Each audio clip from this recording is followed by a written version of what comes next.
One of the magic moments of season 2018. You've got the Magpie Army, you've got the Richmond Army.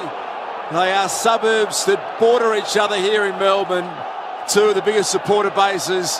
And it is going to be electric. Just looking at Nathan Buckley, Damien Hardwick. Interesting watching the players line up. Nath Brown, Chris Judd in the Seabus Super Special comments. There's some that like to eyeball and just see if you can get in the kitchen. There's a few that stare down at the ground.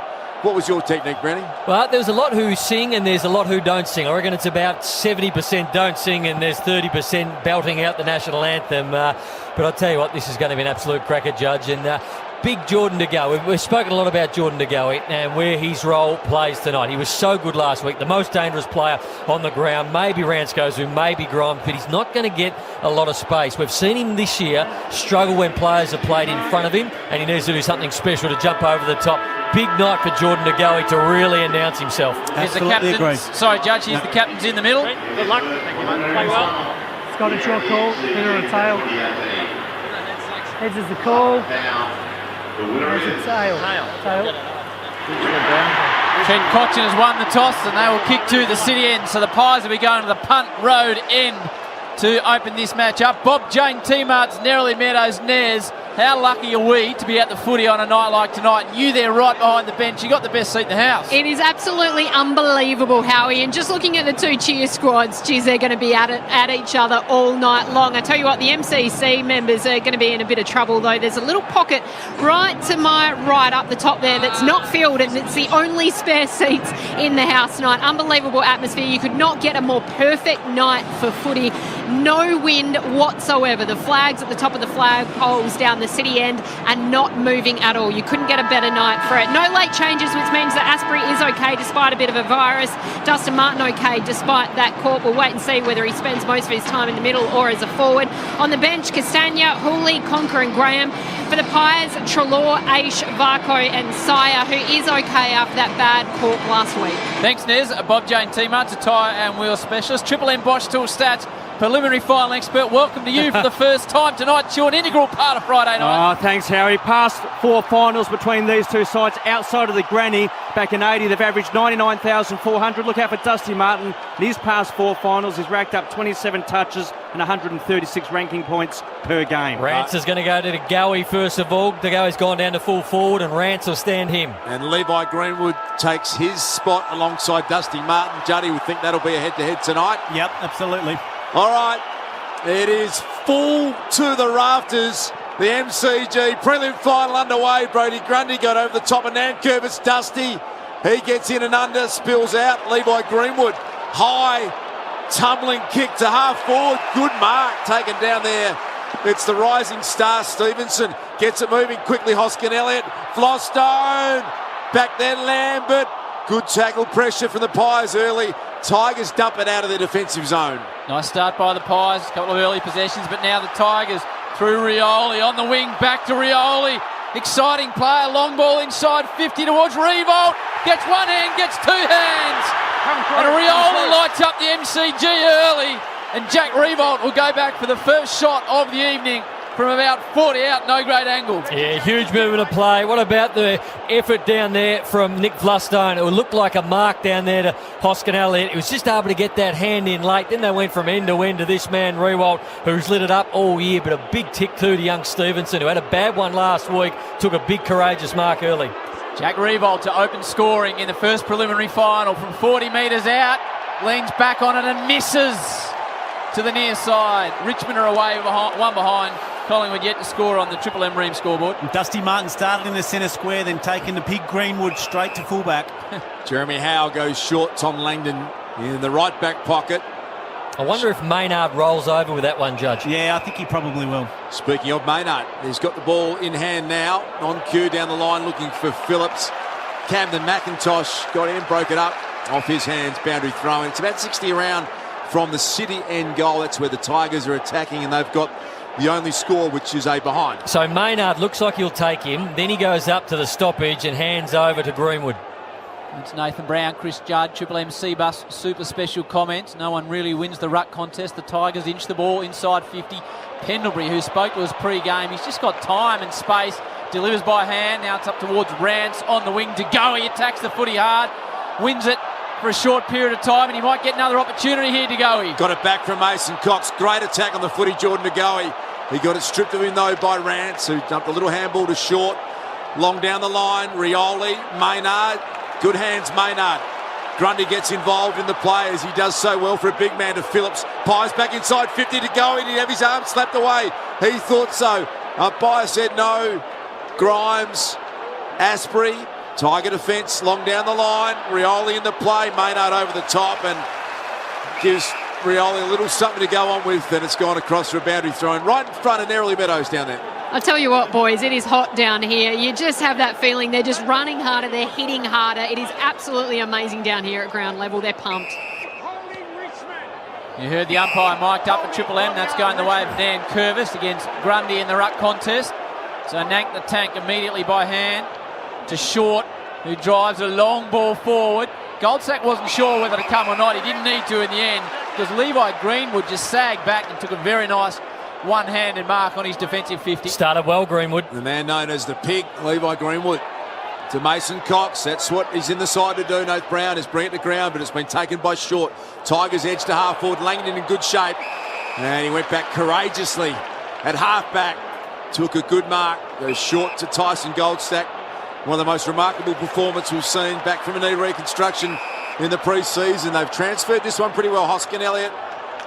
Run provided out wide. Jeremy Howe. He goes long down the line looking for Myercheck. DeGoey again. He's been prominent early. Couldn't keep it in boundary throwing.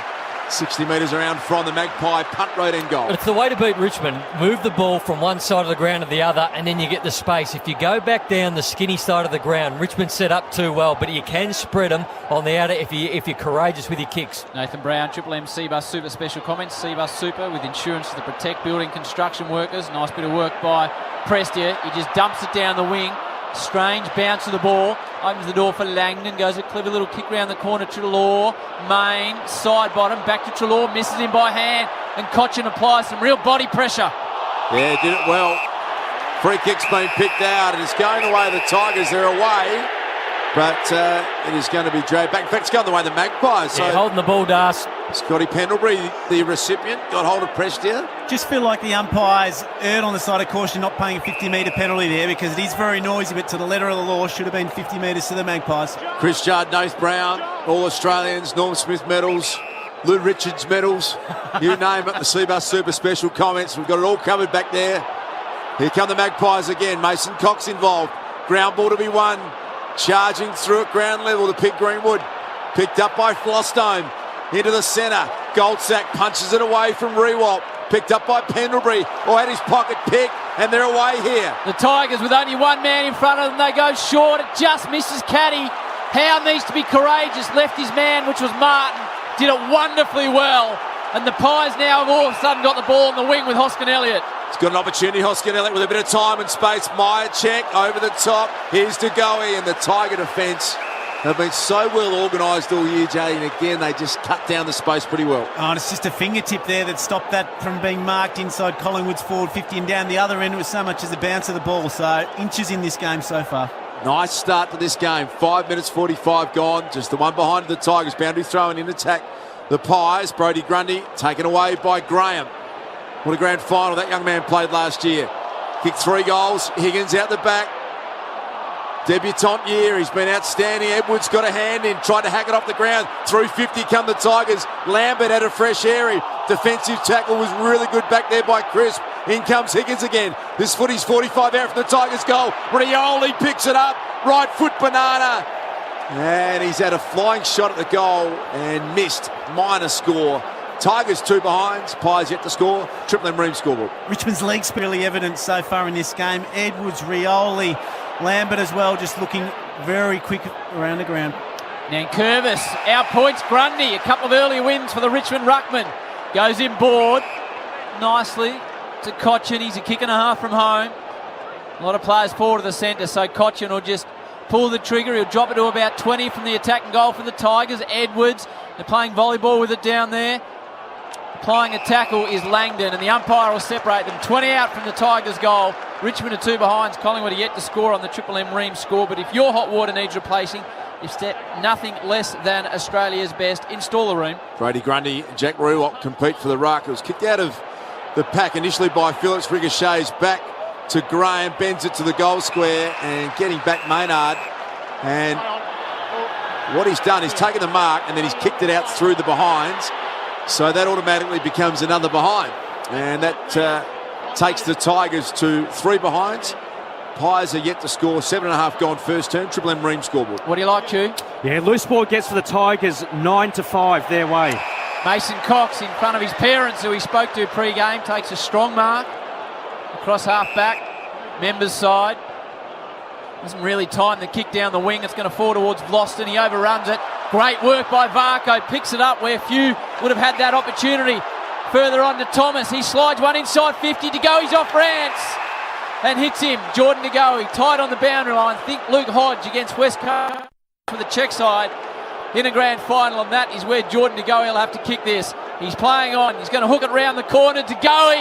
Great strike. Wonderful strike. Opening goal of the prelim final. Jordan to Goey strikes. Collingwood 1 straight. Richmond 3 behinds. Triple M Ream scoreboard. Couple of huge moments there, Howie. You called Mason Cox's mark at a half-back. They were out if they hadn't have got that footy in Mason Cox's hands. A big contested mark, similar to what we saw McDonald from Melbourne do in the Friday night game a couple of weeks ago against Geelong. Marked it at half-back, then moved it on. And Jordan De Goey, all the focus all week has been about him. He was unbelievable last week. Now he's playing on the best defender in the competition, and he's looked sharp early. He's got the first one, and that is a huge goal, not only for his confidence, but Collingwood to say, he's our man, he can do it all night. Triple M C-Bus Super Special comments. That was the voice of Nath Brown. And it's Jordan De Goey kicks the first in the prelim final. It's the Magpies by 3 points. Dusty went off the ground. Treloar got him, won a really good ball. Back to Sire. To half forward. Pendlebury squeezed the handball out. Adams cleverly slapped forward. Mason Cox slapped it on. And now a chance. And just missing was Brodie Myercheck. It was nearly something special. Might have scored the end result. 1-1-7 Collingwood 3 behinds. The Tigers Triple M Ream scoreboard. The MCG is absolutely pulsing at the moment. Yellow, black and white everywhere. As the Pies get it across the line, they've probably settled the better of the two. Two-man. Yeah, in the last 2 times Collingwood have played Richmond have forced Collingwood to have more handballs than kicks. Well, tonight, Maggies, 24 kicks to 12 handballs, 2-1. Boundary throw-in. Pies have just struck a nice little bit of momentum here. They've got it on the edge of 50. Reece Conker slapped it forward. Prestia, good tackle from Howe. Handball came out to Graham. Tried to keep it in. Umpire is actually going to call a boundary throw-in right in front of the interchange race. Members wing side, MCG, boundary throw-in, 1-1-7 Collingwood, 3 behinds the Tigers, 10-minute mark of the first quarter here on the Triple M Ream scoreboard. Rugby League preliminary final, the Melbourne Storm, 8 minutes in, have got 2 points on the board. The Sharks, who have beaten them a couple of times this year, have yet to score. So the Storm lead at 2-0 just across the way at Amy Park. Nearly 100,000 at the G. There'll be 30 in at Amy Park. It's all happening within a kilometre of each other. You're not missing anything here because the ball is going to be tossed up centre wing. What are your early thoughts, Judge? I think Collingwood maybe just been a little bit cleaner when it counted. Pendlebury possessions early. He started really well also. Side bottom, belts it off the ground. He'll get it back from Adams. Little slider to Mason Cox, who started this nicely, the big man. He's too far out to score, so he'll drop it 30 from home. Big fly to Goey. Punched down by the Tiger defenders. Lambert under all sorts of pressure from Main. Got to be good. Is just a clearing hand pass. Sire worked his man off it well. Big body for a young man. Went back, won a hard footy. And he was tackled immediately. A true centre-half forward for the Magpies. And it will be thrown up. They have to continually take the game on here, Collingwood. Continually try and make their kicks because Richmond, they don't start that well, but they just grind you. They grind you, they tackle you, they get the ball back eventually. So Collingwood need to make the most of this momentum early. Chris Main at the bottom of this pack. A lot of numbers around it. And the Magpie midfield is very, very deep and talented one, and they're performing well.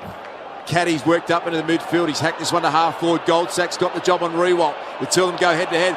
Oh, Goldsack did really well. Tested the knee out there. Stood up well. Kick around the body. Finds the very talented still side bottom. He goes short. Finds Sire. Looks to be okay after that corky last week where he missed some of the game. Bit indecisive in the end. Loops a hand pass to Steele side bottom. Little outside of the foot kick is clever. and works into the corridor. Back to Sire. He had no one to hand pass to, so just thought I better get rid of the footy.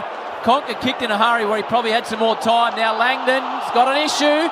Somehow throws the ball onto his boot. Did it pretty well in the end. Levi Greenwood's been good early. He's got the job on Dusty. Myercheck, front and centre. Bashar Hooley's handball intercepted. Well played, Brody Myercheck. Got it back. Taylor Adams squeezes it back to Main. Short kick to Varco. Oh, the Magpies have started this game very well. And Varco can shoot from 35 metres, Judge. He's been involved a couple of times early. Their first goal was on the back of a loose ball, get the Varco swallowed up, and just made really good space there to give an option in their forward 50 for Main. Sister Maggie tragically died 4 weeks ago. Incredible courage to perform as well as he has done this final series. Trav Varco for the second for the Magpies. He likes it. Listen to the Collingwood Army. First 2 goals of the prelim final.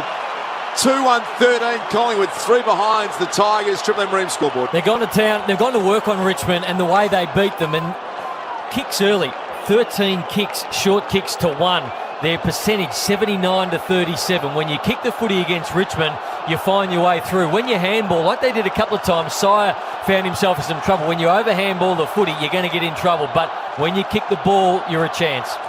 Collingwood, 63% time in the forward half opposed to Richmond only at 37. Now Richmond ranks second in that stat.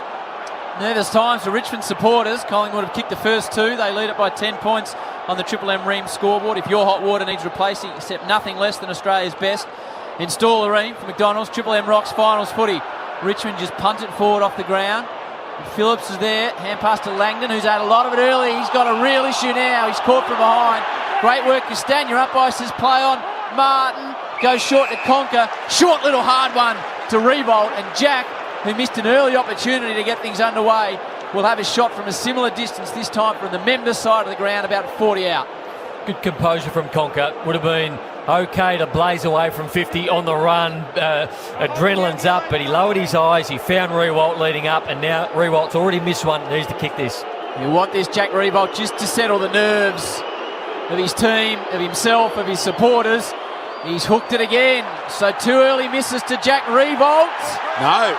He snuck it home, has he? Drifted back. Gee, it did drift back a long way. Good finish in the end by Revolt. Just dived late. And Richmond get there first, 1-3-9. Collingwood 2-1-13 on the Triple M Ream scoreboard. Well, it's a brilliant tackle by Castagna that created that holding the ball opportunity and first caused that turnover. And that's Richmond's main score source, the ability to be able to create forward half turnovers. But what was interesting was that Dusty Martin picked up the ball and then claimed the advantage, even though he was about to be tackled. It just shows how much confidence that man has, even when there's pressure abounds. And that was his first touch. So 40 minutes in for Dusty to get his first touch. So you'd have to say that Levi Greenwood is right on top in that battle so far. Seabus Super, with insurances that protect building and construction workers. The Seabus Super special comments team doing an outstanding job. Chris Judd, Nath Brown all over it. Bounce favoured Brodie Grundy. He was up against Grigg, and Grigg decided he was going to get out the way. So the Pies get it to centre forward. Grundy's followed up his work nicely. Back to Taylor Adams. Rants in the one-on-one, and he got some support from the side. Glustone sliding in, takes a good mark. Glustone from full back, squeezes it wide towards the wing. McIntosh, who kicked 3 against the Hawks, 2 in the first final. He did, which was a PB. Takes a nice mark out of flank in front of a packed MCG.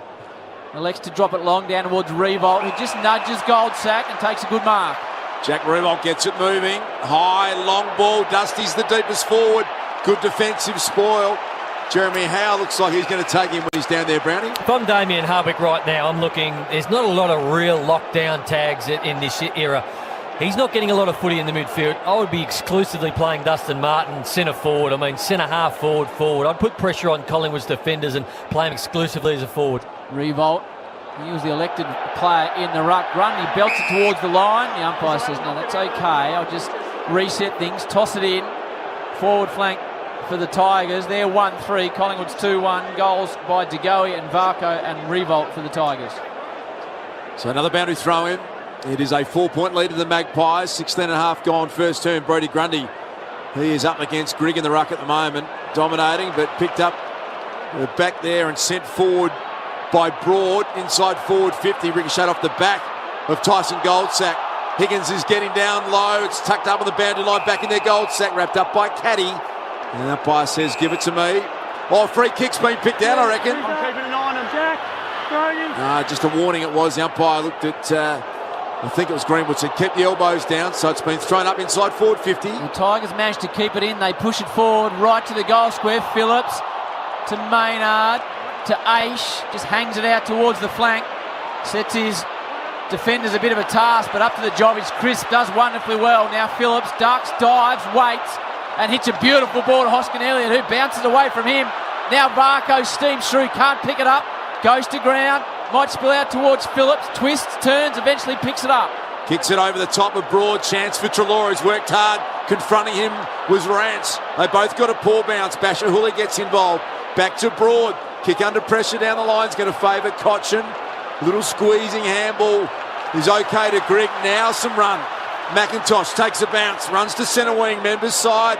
Long down the line. Howe couldn't complete the mark. Castagna front and centre. Adams the other way was really tough, really brave.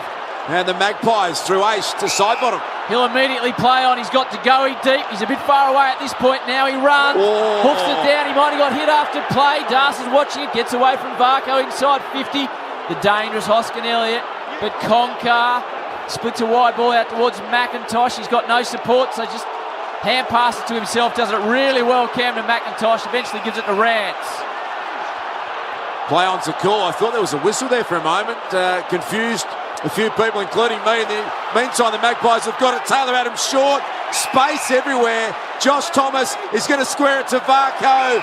And Trev Varco puts his hand up and says, Juddy, I can kick this 40 metres out directly in front. He has looked electric so far, Varco. His leg speed's really stood out. He's been clean with his hands and he's about to come up for his second set shot at goal. Well, he's handed it off back to Goldsack, which is a staggering decision. Goldsack then on the run. That's poor. Why would he do that? He's a beautiful kick, Varco. He's already nailed one. Take the responsibility, kick the goal. That's what you're there for. That's what you're paid to do. Jeez, and so Goldsack misses. Golden opportunity goes begging. 2-2-14 Collingwood, 1-3-9 the Tigers. Triple M Ream scoreboard. Let off for the Tigers, Vlosten. Camp right, deep in his back line. He goes across the face of goal to Vlostone. Pulls the trigger on a good long ball to Martin Chew. 3 touches. He heads down towards Caddy and Langdon. Langdon's had a fair bit of it early. Caddy can't complete the mark. He's got some support from Conker. He goes that way by hand now. His kick is smothered. Lambert hits the footy hard, can't pick it up. Again, Langdon with a clever hand pass to Howe, drops the footy. Now he's got a couple of concerns. Still Richmond just sort of push and maul the ball forward. And eventually it's across the line, about 70 out from their goal. Langdon called his name a bit too. 6 disposals and a couple of marks for Bosch Tools. Still can't work out what Travis Varco is thinking there. It's whether Goldsack's called loudly in his ear, and I don't know what Goldsack was doing calling for the ball as well. Strange decision. Well done, Mason Cox. Got it beautifully down to Pendlebury. Tracking the great southern stand wing side of the G. To go, he comes out. He's been opposed to Rance. And he couldn't keep it in boundary throwing.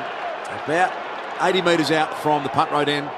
It's where the Pies are attacking to. The ball spent a lot of time bobbling around on the ground so far in this first quarter. And I have to say, Collingwood, on most of those occasions when it's been a 50-50 ball, have looked the harder side going at that 50-50 footy. Both coaches looking reasonably tense, as you'd expect, on the Triple M Chemist Warehouse replay screen. Chemist Warehouse home to big savings every day. Contested ball to be won out of wing. It's the Pies who are coming up with those at the moment. Maynard squeezes the ball to Greenwood, picks it up beautifully, spins out of trouble, now might have spun into trouble. Eventually releases the ball high inside 50. Hoskin Elliott coming back with a flight.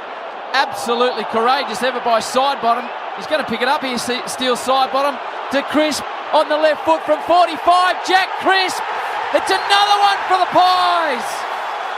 Dream start for Collingwood. 3-2-20. Richmond 1-3-9 on the Triple M Ream scoreboard. Brilliant handball by side bottom, wasn't it? We saw him go back with the flight of the ball. Incredibly brave in that marking contest only moments earlier. Then to spit that handball out to Jack Crisp, just put the perfect amount out in front of him so he didn't have to break stride. Precluded the Richmond player from being able to put on too much tackle pressure. But there's no doubt they've settled the better here, Magpies. They're looking to kick the ball as much as possible. They've done their homework and they look like they've got Richmond's measure at the start of this game. Just the last two times Collingwood have played Richmond, they've lost inside 50 count by 13 per game. Well, tonight they're up 14-8. The bounce is ordinary. It'll be recalled. Let's get down to Nerily Meadows for Bob Jane teammates. Several times already this quarter there have been Collingwood players coming to the bench wanting a break. Myercheck and Varka on that occasion that it was sent back out there. They're absolutely knackered, putting everything in. Bob Jane, the tyre and wheel specialist, kick came into the direction of Daniel Rioli. Juggling mark has been paid. Good mark. Half forward, 2 kicks from home. Rioli sends it down the line. Revolt, normally the intended target. Oh, how spectacular spoil it was in the end. Picked up by Sidebottom. What an elite player he is. Main back there did well. Danced around an opponent. Got it to Crisp. Now this ball's got to be good through the corridor. Myercheck, the intended target. Smashed away from him. Picked up though by Sire. Magpies win it again. Out wide to Treloar. Treloar runs his full measure. Bangs it inside 50. Tigers have got the numbers. Wonderful diving effort by Dylan Grimes. Couldn't mark it but spoiled it. Picked it up himself. Back to Rioli. He'll reset them on the wing. Got a man further down the line. Hits him in Higgins. Wants to go short to Lambert on the point of the square. Richmond trail by 11 points. So Lambert gets the opportunity to send this one inside forward 50. Tyson Goldsack, take a bow. One-on-one effort.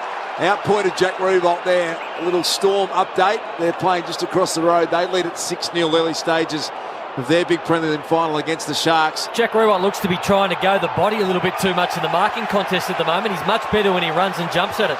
Big mark, Mason Cox in front of Nan Curvis. Good contested mark. He started well, Howie. He has, and he let the big Nack know about it too. Got right into his face, delivered it down the line. Varco, he was away, but there's a push. It's going the way of Rance. Could have been against Grundy. In fact, Nick Vlosten will be the one that winds up with it. And he's got it on the defensive side of the wing. Nathan Buckley is absolutely seething about that. Brodie Grundy's done exactly what you want to do, big man. Gave a good contest. Didn't think there was a whole heap in the free kick.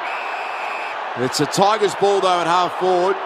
And Jack Rewild has taken a good mark. Still 2 kicks from home. He cuts back in ball with a little short one. Finds Kane Lambert. Had an extraordinary couple of years, Kane Lambert. But a lot of long, slow play from the Tigers. Down the line, Howe again able to get his fist first on the footy. Strong tackle applied down there, Dusty Martin. Still side bottom, had one arm taken. Managed to somehow dispossess the footy without giving away a free kick. And it will be a thrown up ball. Little, just a cheapie there from Dusty Martin and Levi Greenwood, I saw, Brownie. Certainly was. So the Tigers, a real positive movement as they are moving the ball forward in attack at the moment. Now the ball gets spilled out towards the wing. Grundy to Varco, who's possibly been the Pies' best. He's given it to Thomas. He's saying, keep running, Josh. Take the second bounce. Runs a long way. Hacks it inside 50. Myercheck takes the mark. And Brodie Myercheck will have a shot from 30 out directly in front to open it up to a 26-9 game. Hasn't been many clubs who have done this to Richmond so far this year, out of their defensive end and just run and carry. Brodie Gunter is outstanding. Jayden Short has had a first quarter he won't want to see. He was looking for the body then. He had a player behind him and he thought that his teammate was going to do the job for him. He needs to do the job himself one-on-one. He's been poor in this first quarter, Short. Number 41, Brodie Myercheck, in front of an enormous crowd. Sticks it straight through the middle. Concerns for the Tigs. Collingwood 4-2-26. Richmond 1-3-9. 26 minutes gone, first term, Triple M Ream scoreboard. Well, we spoke, Howie, pre-game about the fact that Richmond have had 2 out of the last 3 weeks off. And when people speak about where that could be an issue, it is at the start of the game when you're still trying to grasp the speed of finals football and you've only played once in the last 3 weeks. So that'll come back to help Richmond later on. But at this stage, Collingwood are definitely the team that has settled best.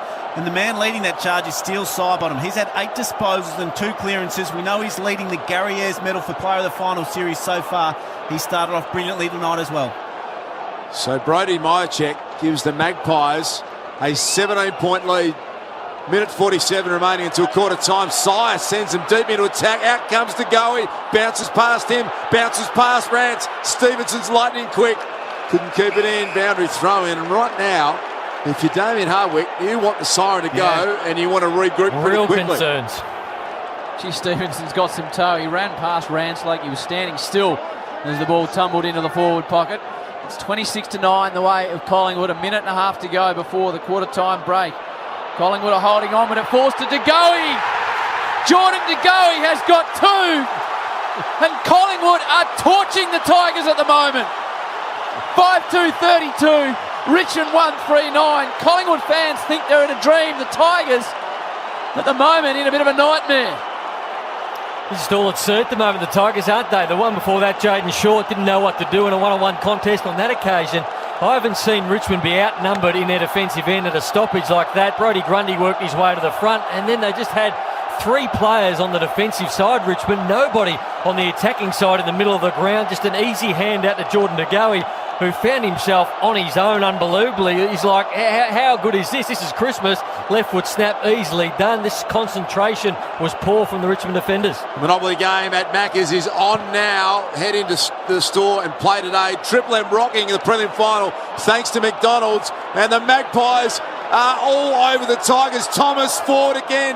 Back there was Stevenson. Grimes got smashed by De Goey. Managed to get the handball to Lambert. To Asprey, his kick's a shocker off the side of the boot, out of bounds on the full. 23-point lead Collingwood, minute 7 remaining in the first quarter, and it's going inside 50 again for the Pies. Just shows if you put any team under enough pressure, the cracks do start to appear, and we haven't seen Richmond this jumpy all season. 23-point lead to the Pies, deep in the first term. They go inside 50 again, punched away from Cox to Grundy. Phillips hemmed in on the line, centering ball. Well done. A lot of Richmond players falling over. He fell over when he took that mark. Then Vostone. Josh Caddy fell over. Kane Lambert fell over when he tried to kick the footy. That's at least 4 players now have fallen over for the Tigers. And what about that for a nervy kick? Nick Vostone, Jody, described that one. Well, he just kicked it 5 metres over his teammate's head in the defensive 50. He's taken the mark. There's no pressure on it, but that's the thing about pressure. It's perceived. There's no doubt the Richmond defenders feel like they're under siege at the minute. 22 wins in a row. It is a VFL, AFL record here at the MCG. And you always thought prelim final day, if you got on top, would that little man in the head just start to run around a bit more than ever before? The skipper, Trent Cotchin, steps up, wins a contested footy, free kick in the back pocket and sends it down the line. Big pack form. Out the back main. Here they come again. Aish tumbles one inside 50. They are under siege, the Richmond defence. Rance back there. He can't get space. Almost taken without possession. And eventually it comes back out to Graham, who sends it long and high. Contest on the wing. Punch down towards the Tigers. They are under siege at the moment. They somehow screw it round the corner, get it to the wing only as far as Crisp. Pendlebury. Quarter time MCG. Richmond 9, Collingwood 32. Tigers numbers 2. Inside 50s, Howie. They only had 11, but Collingwood racked up 20 for Bosch Tools. Richmond only concede 12 per quarter. An enormous first quarter of football by the Pies. They are 5-2-32. Richmond 1-3-9. Collingwood lead it at quarter time in the first preliminary final by 23 points. The Collingwood chant is up for McDonald's. Triple M rocks. Finals footy. At quarter time at the MCG first preliminary final in front of 90 plus, because Collingwood have banged on 5. They're 5-2-32. Richmond are 1-3-9. The Pies by 23 points at the first break. The Triple M Bosch Tools stats. Bosch Power Tools and accessories. Good better Bosch. Chewy, what's going on? Well, still side bottom. Leading ball winner with 9 disposals and a couple of clearances. Magpies plus 30 in uncontested ball. Bob Jane teammates. Nezelenko. I've seen a lot of very relaxed Richmond huddles in 2018. That was not one of them. Damien Hardwick had a lot to say, brought his men in tighter than you usually see at quarter time for Richmond. Collingwood, very relaxed indeed, but they were absolutely knackered in that first quarter, going all out, the Pies. Triple M Cbus Super special comments. Cbus Super with insurance that protect building and construction workers. You got the judge and Noodles Brown. Well, Richmond based their game around tackle pressure, and the fact of the matter is Collingwood kicked the ball really effectively that quarter. Kicking efficiency for Collingwood was 73% to Richmond's 55%. Like we say, if you mark the ball, you can't be tackled. So they've done their homework. We know Richmond play on a skinny ground. Looked like Collingwood were trying to change the angles, Nate Brown. Yeah, I thought every loose ball out there tonight, Collingwood won. It was a 50-50 contest. Collingwood won it. But you know what? Richmond are going to come back at some point in this quarter, in the third quarter. They are going to put Collingwood to the sword, and it's going to be how Collingwood then react to that. This is a huge quarter coming up. Hey, great news over at the Melbourne Storm game. They are leading 12-0 against the Sharks. 30 minutes gone. Howie and Cam Smith looks like he's lining up to add more on the scoreboard. We'll keep you updated with the Storm. That's extraordinary. We're looking up at a patch of seats. What is it, 400 seats with no one in them? I don't know how that happens in a sold-out game. Yeah, it's just adjacent to the MCC members, and we know at Margaret Court Arena, just around literally a couple of torpedoes away, Collingwood have got a live site essentially with about 5,000 people. Get them in here. Yeah, that's it. Strange stuff. And what about this start to the prelim final? The Magpies have laid down a big challenge. 23-point leaders. Here's Mark Howard. Away we go, second term. Collingwood looking to continue their run. Pendlebury has so much time to side bottom, who was a star in the first term. Hooks it round the corner, well picked up. Now immediately Treloar picks up the footy, and he's got a couple of tacklers, one of them's Cochin. So the umpire will separate them and toss it up. Richmond just pushed into their defensive area. They trail by 23 points. Nezelenko. Sire suffered that really nasty cork last week, just getting a fair bit of heat applied to it just now on the bench. Gee, that's a big call.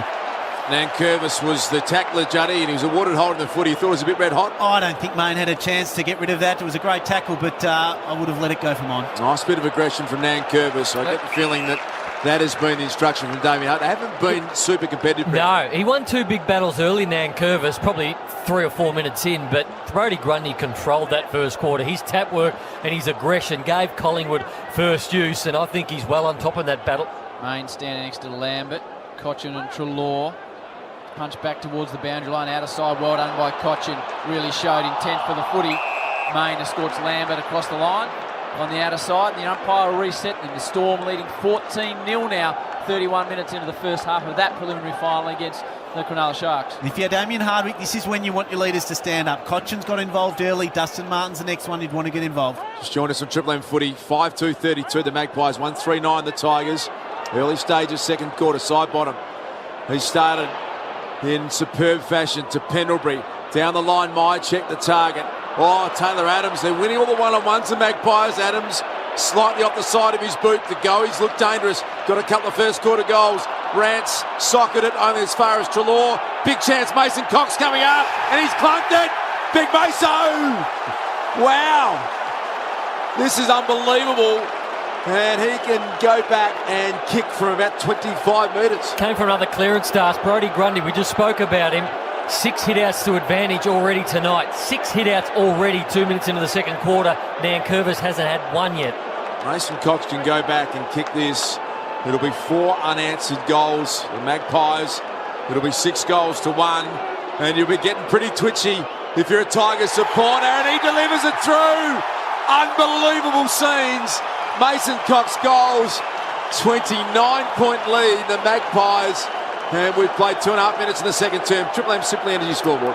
That's what makes him so dangerous, Brown. It was just a kick to the top of the square, and we know that when you're well over 200 centimetres like he is, he's got a very unique talent. But watching him this year, this looks like a machine learning program. We know he had a really poor first final, but he went away. He improved his approach. He was running under the ball too much in that. He had a solid game last week, but this week already he's taken, I reckon, 4 contested marks already, Two-Man. Right now, the swagger he's got at the moment. He's chewing that chewing gum like Viv Richards. His body language is elite, so he's definitely come to play, Mason Cox. And those scores from clearances. Collingwood 3-1, Richmond scoreless. I'm not sure yet.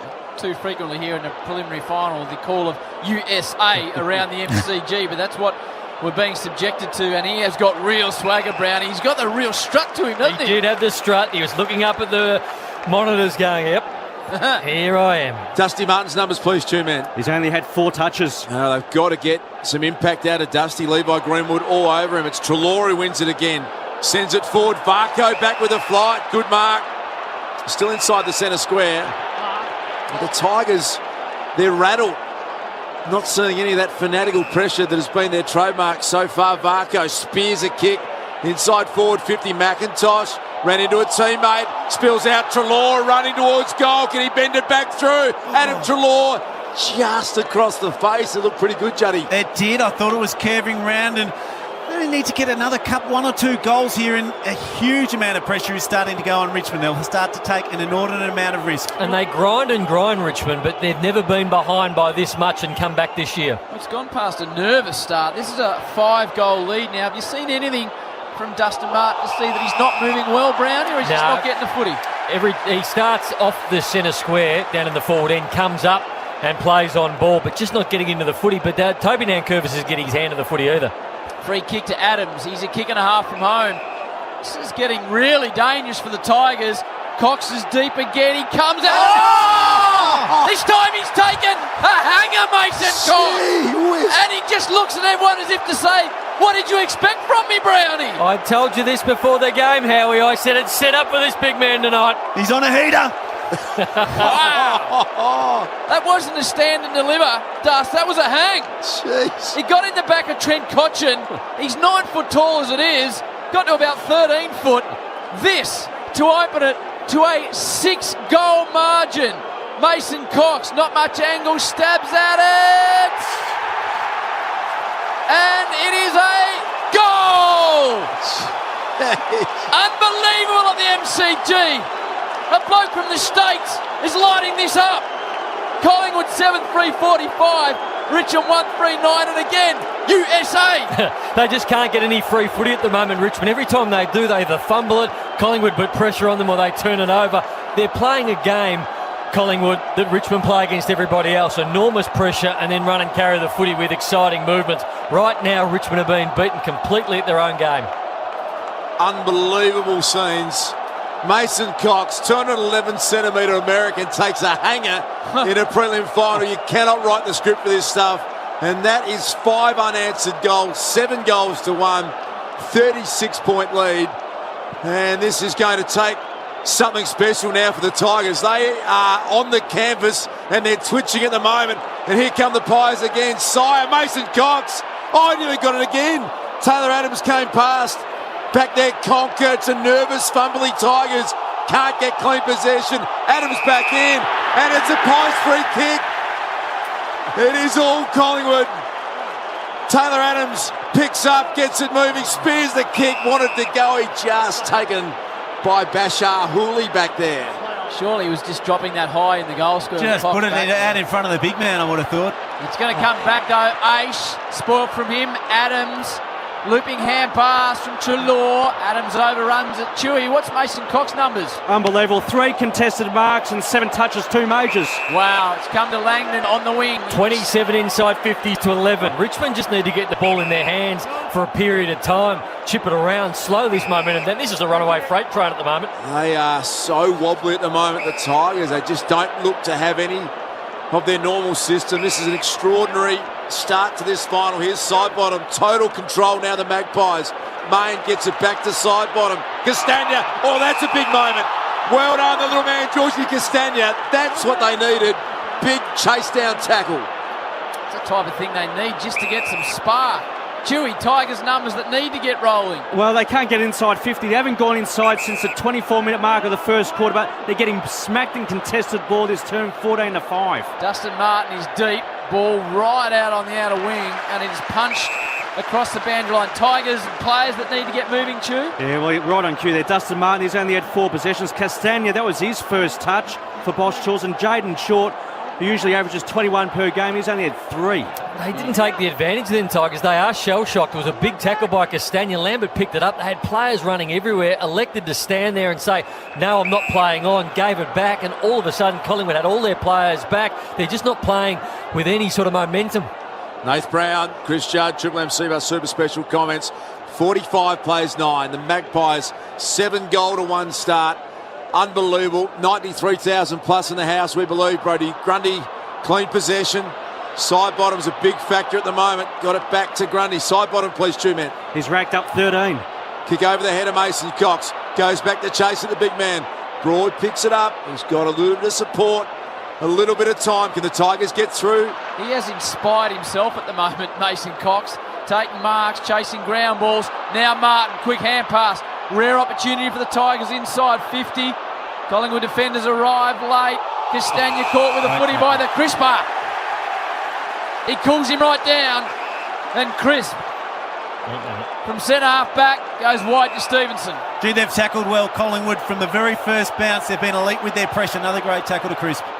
They're working harder too, Juddy. The running power on show. That's my check. He's been pushed in the back. That was Cochin, the skipper. He's given away the free kick. And you look up and you just see a lot more work rate as well from the Magpies. Myercheck dumps it long. Big Meso's in the frame. Can he do it again? Asprey slapped it away this time. Adams couldn't quite keep it in. Boundaries throwing. How is this extraordinary? Every time it goes towards Cox, and the whole stadium just holds their breath. An extraordinary period of play. He's got the only 2 goals of the term, Mason Cox. Collingwood lead this 45-9, a 36-point margin, just 10 into the second quarter. Richmond will be looking for Nankervis to do something here. He has been completely whitewashed so far by Brodie Grundy. I reckon Brodie Grundy's just about the best man on the ground with what he's doing with his taps at the moment. Nankervis, no influence. They need him in this game. Vlosten is standing next to Cox at the moment. His umpire will toss it in. So Nick Vlosten, who's got the job. In fact, now it's Asprey standing next to him. He's 195 centimetres. And you've got Mason Cox at 211, so he's giving away 16 centimetres. A free kick going the way of Pendlebury. Everything's going the way of the Pies. Hard ball gets in the midfield, Howie. Collingwood 14, Tigers 5. Pendlebury does chip it to Mason Cox. It's like a replay dust. Gee whiz. He's got it again, the big unit. And Mason Cox on a 45-degree angle will have a shot from 30 out to kick his third for the term, and that's the kick you wanted to see, Joe. That's right. I mean, it was a brilliant mark by Mason Cox, but it was a brilliant kick by Scott Pendlebury as well. He didn't blaze it away and kick it as far as he could. He just kicked it 35 to 40 metres out in front of Mason Cox, and when you're 211 centimetres, Duke, that's hard to stop. Jeez. Mason Cox lines up, keeps it low. Mason Cox is writing his name into Collingwood history at the moment. He's kicked 3 goals this term. Have a listen to the score. Collingwood 8-3-51. Richmond 1-3-9. A 7-goal margin. The only positive for the Tigers is we're 11.5 into the second term. Team USA around the MCG. Well, you've got to get that man a new Chewy. He has worn out that Chewy at the moment. His head's going to wobble off his shoulders. He's very happy at the moment, and he's lit up the MCG. Have a listen to this chant going around the MCG.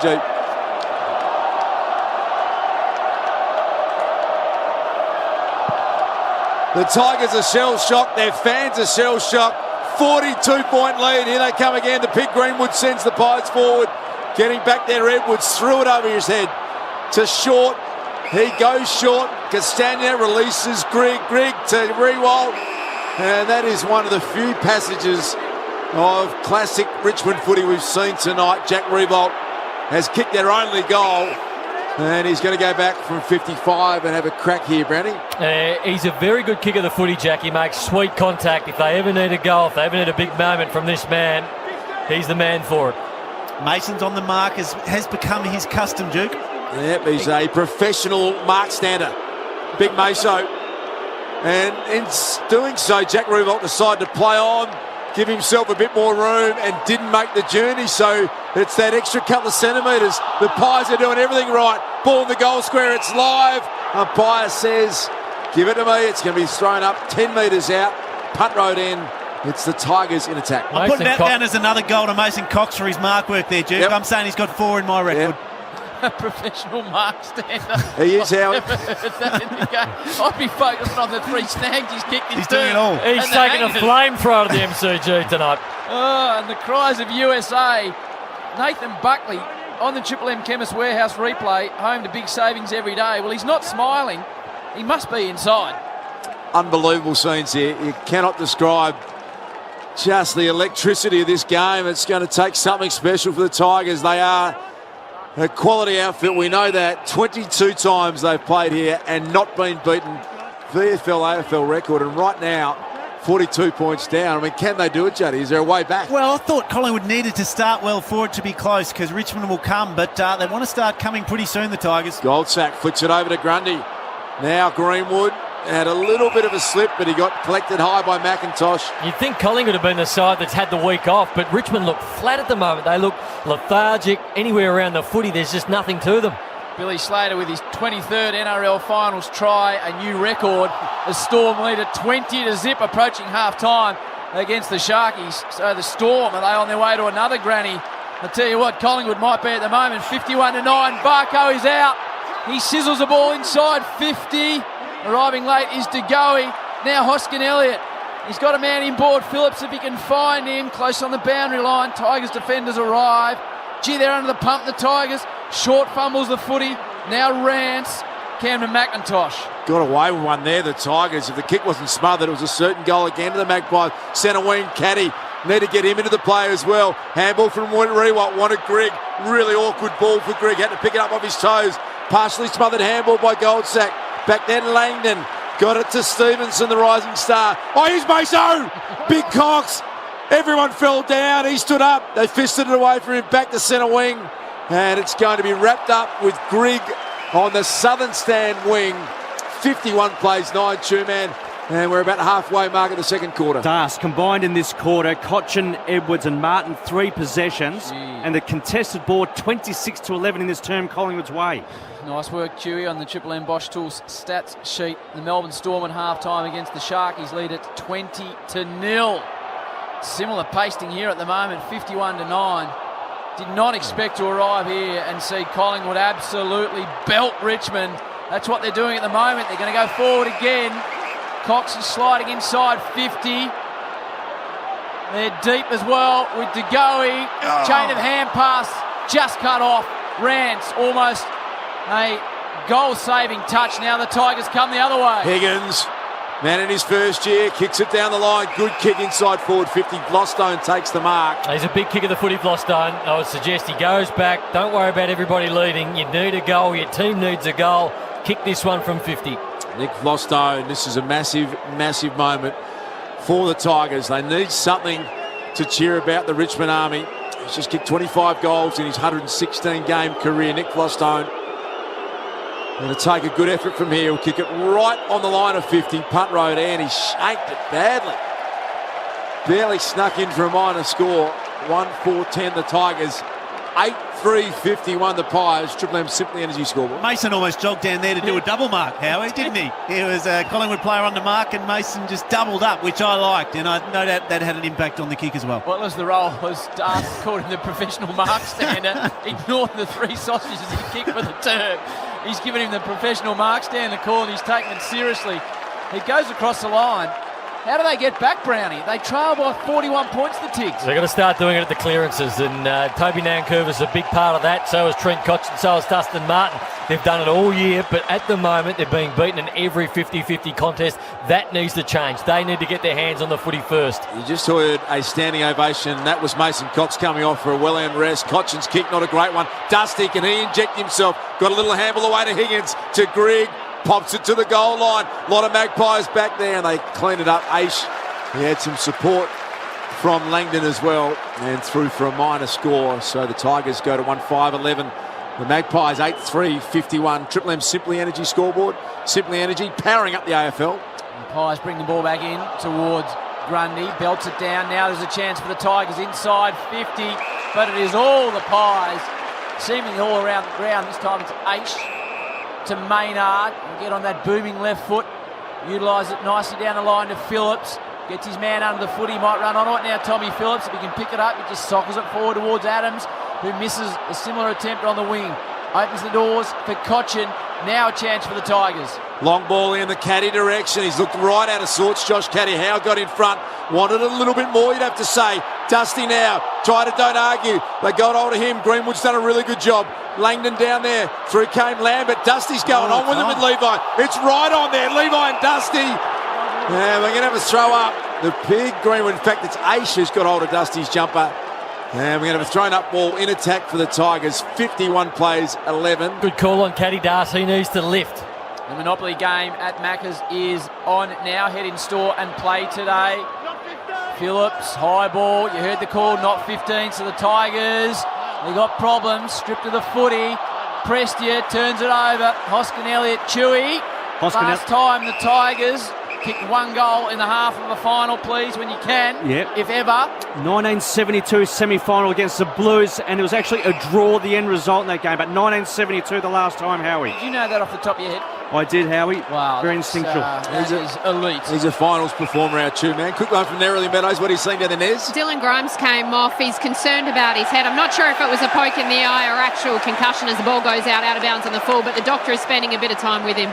Just thanks, Nez, for Bob Jane teammates. That kick again was a brain fade. Straight out of bounds on the full. Here come the Magpies again. Myercheck got Varco running forward.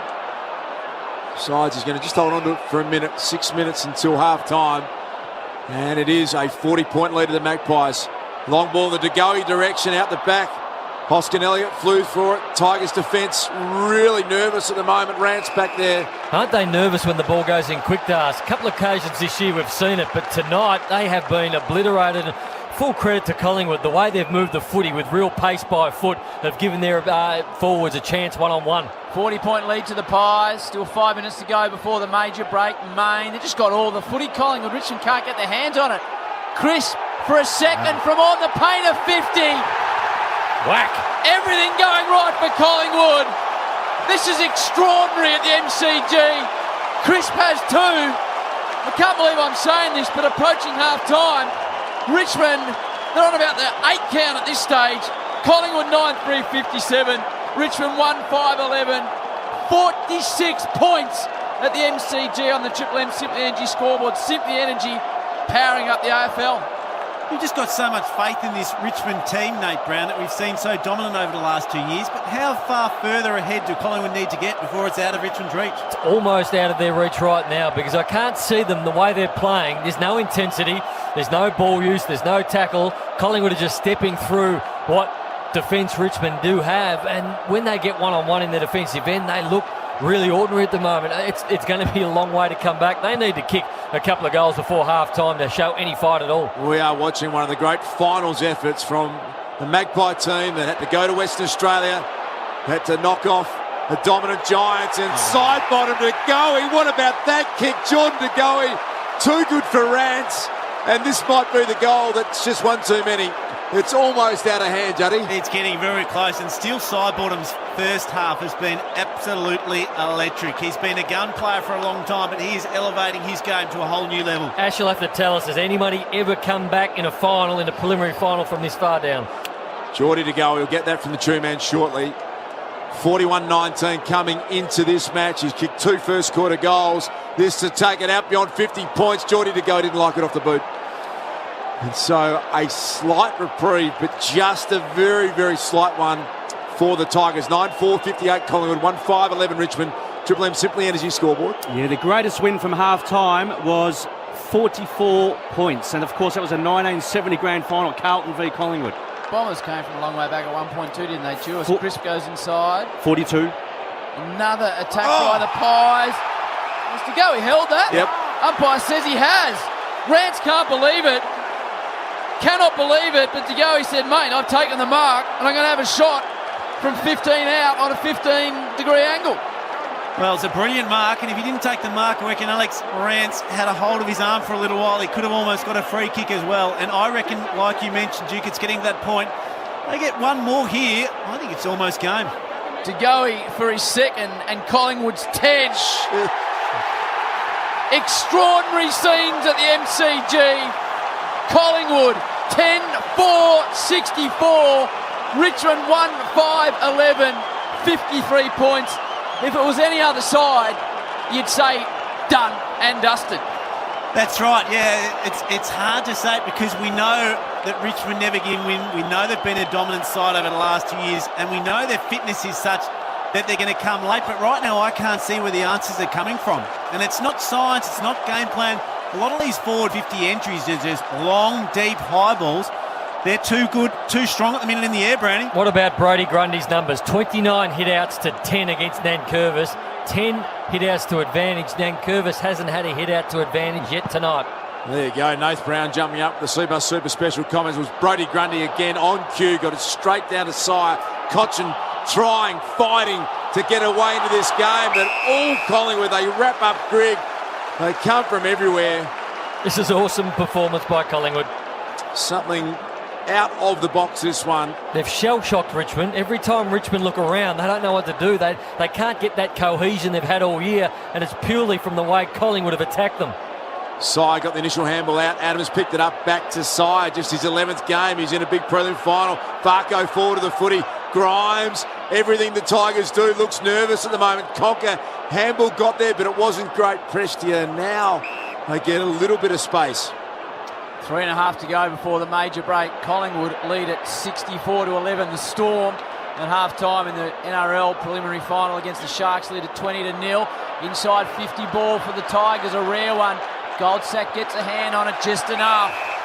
And Collingwood fans, they cheer even that as the ball goes across the line, 20 round from the Tigers' goals. Stu, give me some numbers to make some sense of this. Well, these inside 50s, 35-18. Collingwood on track for 70, Howie. And you know what, Richmond could be on target for their lowest half-time score in a final since 1927. And funny enough, that was against Collingwood. They scored 4 points only. Josh Caddy, full-chested through the stoppage, right forward pocket.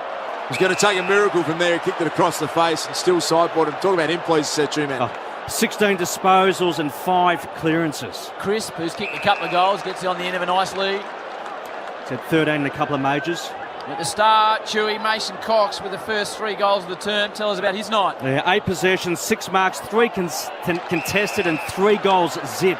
Nankervis gets a rare possession, tries to chisel a ball to Rewalt. It's got too much on it.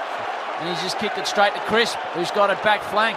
Be interesting to see if Collingwood now go into their shells a little bit, Howie, and try and slow the game down. They've, of course, played really quick all night. It's worked so far. They may just try and take a bit of heat out of the game at this stage. Just jumped into your car, Triple M footy. You're not going to believe 53-point lead to the Magpies. 2.5 minutes before half-time. The Tigers just the 1 goal. They've got the footy on centre wing. Dusty Martin popped the little handball out to Cochin. Out to Rance. This is more Tiger-like. He has nearly shanked the footy and had a fresh airy. Picked up by Grigg. Back to Rance.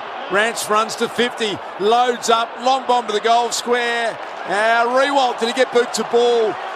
Umpire says off hands. And through for another minor score.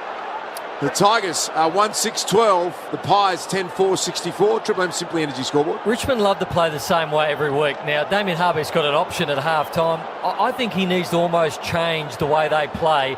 It is all chips in here for the second half, Richmond. Does he change it enough that he can turn the course of this game? It is going to be fascinating to see the Tigers' body language as they leave the MCG at half-time, Das. They are getting pummeled. They trail by 52 points.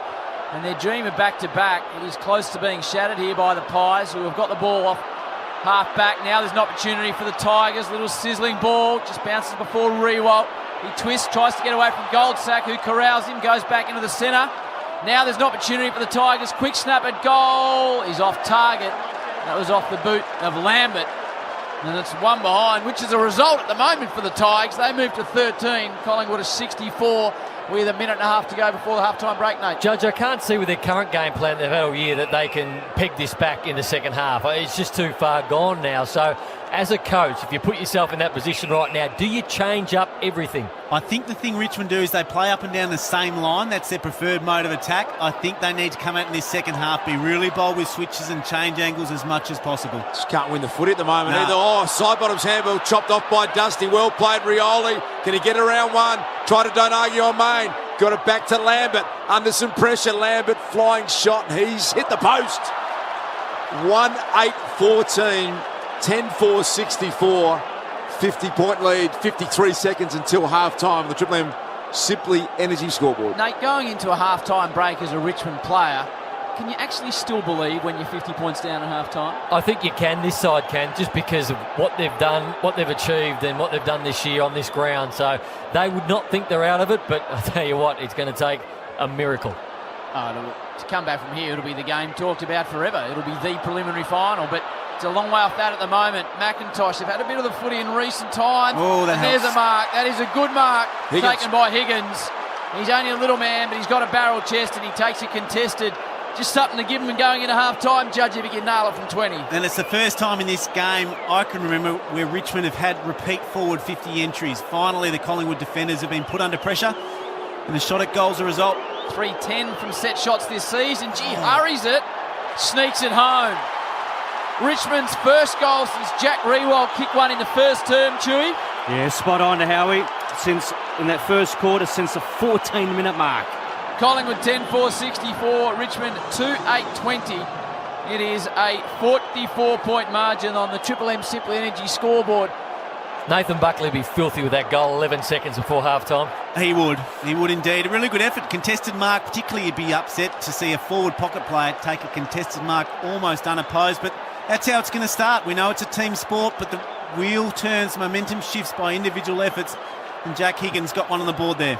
You would reckon Jack Higgins would be a short price favourite to get goal of the year with miracle effort against the Pies, I reckon it was. Yep. And he kicks a very important goal just seconds away from half-time, and maybe that will be something we talk about later in this match if the Tigers can do something special. Edwards applied a good tackle. Lambert out wide. Great Southern stand wing side. There is your half-time siren. And have we got something special here at the MCG? Damien Hardwick sucks in a big breath.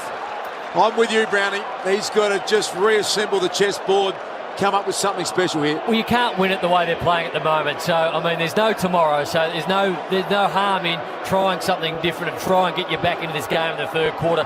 Then go back to your normal structure in the last. Yep. Nath Brown, Chris Judd, the Triple M Super Special Comments team. We think Mason Cox is going to chat to Daisy Pearce, so we might hang around for a second, see if we can hear from him. Juddy, before you take a half-time break, what about Mason Cox? Absolutely incredible, wasn't it? I thought he could have a big impact on this game, but no one could envision that he has turned this game on its head. Absolutely outstanding by the big American. Kicked the first 3 goals of the second half, and we might take a little bit of Daisy Pearce. I think she's down talking to Jeremy Howe, who's heading off the ground. Let's have a listen. In the last few weeks, we're told his role is to just contest and bring it to ground, but I guess you'll take it if he's going to clunk them. 100%. Look, Mason's clearly a key pillar for us to kick to, and if he's clunking them, that's a bonus, but he's bringing them to deck, bringing all the small guys into play. And what about down back? It seemed early on when you were under a lot of pressure, there was a big focus on aggressive spoils, clearing the area. Was that part of the plan? Yeah, definitely. Richmond are a team of momentum. They like soft drops, and they want to just keep the ball moving. If we can clear the area with big spoils, it takes the smalls out of the game. Thanks, Jess. Good luck in the second half. Thanks to Channel 7. Well done, Daisy. We're going to take our half-time break and hear more from Chris Judd, more from the two-man, Nath Brown. And Nerily Meadows is going to guide you through what has been one of the most remarkable first halves in a final in recent memory. The Magpies, 10-4-64, lead the Tigers 2-8-20 as thanks to McDonald's, Triple M Roxwood. The boss, Bruce Springsteen, and there were calls of USA, USE going around this mighty stadium. Collingwood 10-4-64, Richmond 2-8-20. Collingwood by 44 points. Mason Cox has kicked 3. It'd be fair to say we were pretty excited listening back, but hard not to be unless you're a Richmond supporter, Judge. It was incredible, and it was like it was happening in slow motion a lot of the time. He launched at the ball, and there was nothing Richmond can do, and a 211-centimetre man reaches the ball at the top point. Very, very hard to stop. If I was at home listening to Triple M, I'd be loving watching this on my brand new LG TV because, Judge, there is nothing better than showing your brand new LG TV to your mates, as you know. Absolutely, and it's been awarded Australia's Best TV Brand Choice for the past 3 years in a row, Howie. Well, they're a magnificent audio-visual experience. The OLED, as you know, Brownie, you can experience the future of home entertainment from Australia's Best TV brand. Without a doubt, can't wait to get mine up on the wall. Head to lg.com and check out the latest range, including amazing OLED TV and Super UHD, and to find a steer near you, Howie. That's it. The stores are everywhere. Any good store has them. LG Life's good. Oh, it is good. Hey, Howie, as you know, we commentate here and amongst a lot of experts, and yes, you take the temperature room and you go out and have a bit of a drink and a coffee at half-time, and you try to find some support for the Tigers. None exists from anyone out there. There's no one out there saying, hey, I think there's a way back from here. Jack Higgins' late goal, back to 44 points. Two-man is going to take some sort of record, isn't it? It would. So it'd be the equal greatest win of all time when trailing by 44 points in a final. So the last time that happened was the 1970 GF when Carlton defeated Collingwood. Is that the famous handball game, two-man, yep, where Brass said handball at all costs? And Teddy Hopkins, of course. Collingwood would have to contribute to it, Duke. My fear would be that they'll get a bit nervous. They'll start thinking about next week, start playing a slow, safe game. They need to attack it like they did in that first half. Well, I'm liking the Chemist Warehouse replay screen, Howie, and yes, it's President Cam. They've got a split screen. You've got Peggy O'Neill on the left, and you've got Edward Maguire on the right. It's a bit of a contrast. Very much so. One going off their chops, the other looking reasonably reserved. I'll let our listeners decide who was who. I tell you who ought to grab by the jumper and just said, you need to give us something more than anyone on the ground. That's Toby Nankervis. He was obliterated by Brodie Grundy. Yep. He brings aggression, he brings competitiveness, but he didn't show any of it in the first half, Nankervis. No, Grundy was incredible, along with Mason Cox and Sidebottom, probably the three best men on the ground. I reckon he's to block your eyeball, Nankervis, and you say, got to get a start from you, got to give us first access to the footy. Let's get this second half underway. Here's Howie. Collingwood leader by 44 points. The fans are dreaming to believe. The Tiger fans just hoping they can get a couple on the board to give themselves a chance. They get it out of the centre immediately from that man, Nankervis, to Castagna. Goes short, hits Revolt. So he's missed 2 set shots early doors. This time Jack Revolt from right on 50 directly in front, just to give themselves something to hang on to, the Tigers. Well, just what you want to Duke Nankervis with the first clearance, getting involved early. What's he kicked tonight, Chew, Jack? Yeah, 1 goal, 1, Howie. Okay. He'll be looking to bang this through to kick his second. From right on the paint of 50, the professional mark stander. Mason Cox is there working it hard. Revolt, good looking kick. Collingwood think they've touched it on the line. Goal umpire disagrees, and Revolt is really getting amongst his teammates. Jack's got 2. Perfect start for the Tigers, 3-8-26. Collingwood 10-4, 64. Triple M Beaumont Tiles scoreboard.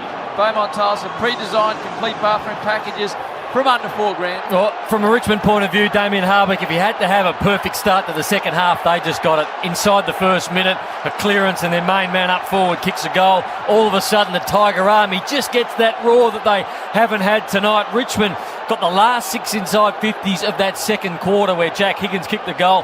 Now they've got back-to-back inside 50s and back-to-back goals. And I like the fact Brownie Dusty Martin's back in the centre bounce. Look at the Chemist Warehouse replay screen. And that will not be overturned. Grundy, Nankervis. Nankervis just a bit more of an edge about him. Grundy back in, fed the handball down to Levi Wood. Barrels one inside forward 50 to go. He's done a number on Alex Rance tonight. He's just so quick across the ground, isn't he? He was gaining distance on Alex Rance with that ball that was put out in front, and this will really hurt the Tigers if Pies are able to get one straight back across the bow here. Kicked a couple of goals in the qualifying final versus the West Coast Eagles over at Optus Stadium in Perth. Kicked 3 in the semi-final versus the GWS Giants. I thought he was almost the most dangerous player on the ground. He's already got a couple tonight, Jordan De Goey. And an opportunity. In fact, he's got 3 already. This is for number 4. And just missed to the near side. The Magpies 10-5-65. The Tigers are 3-8-26. Triple M Beaumont Tiles scoreboard. Melbourne Storm 20, the Cronulla Sharks 0. Nearly 60 minutes into that preliminary final. So the Storm with 1 foot into yet another grand final. Grimes deep in the back pocket.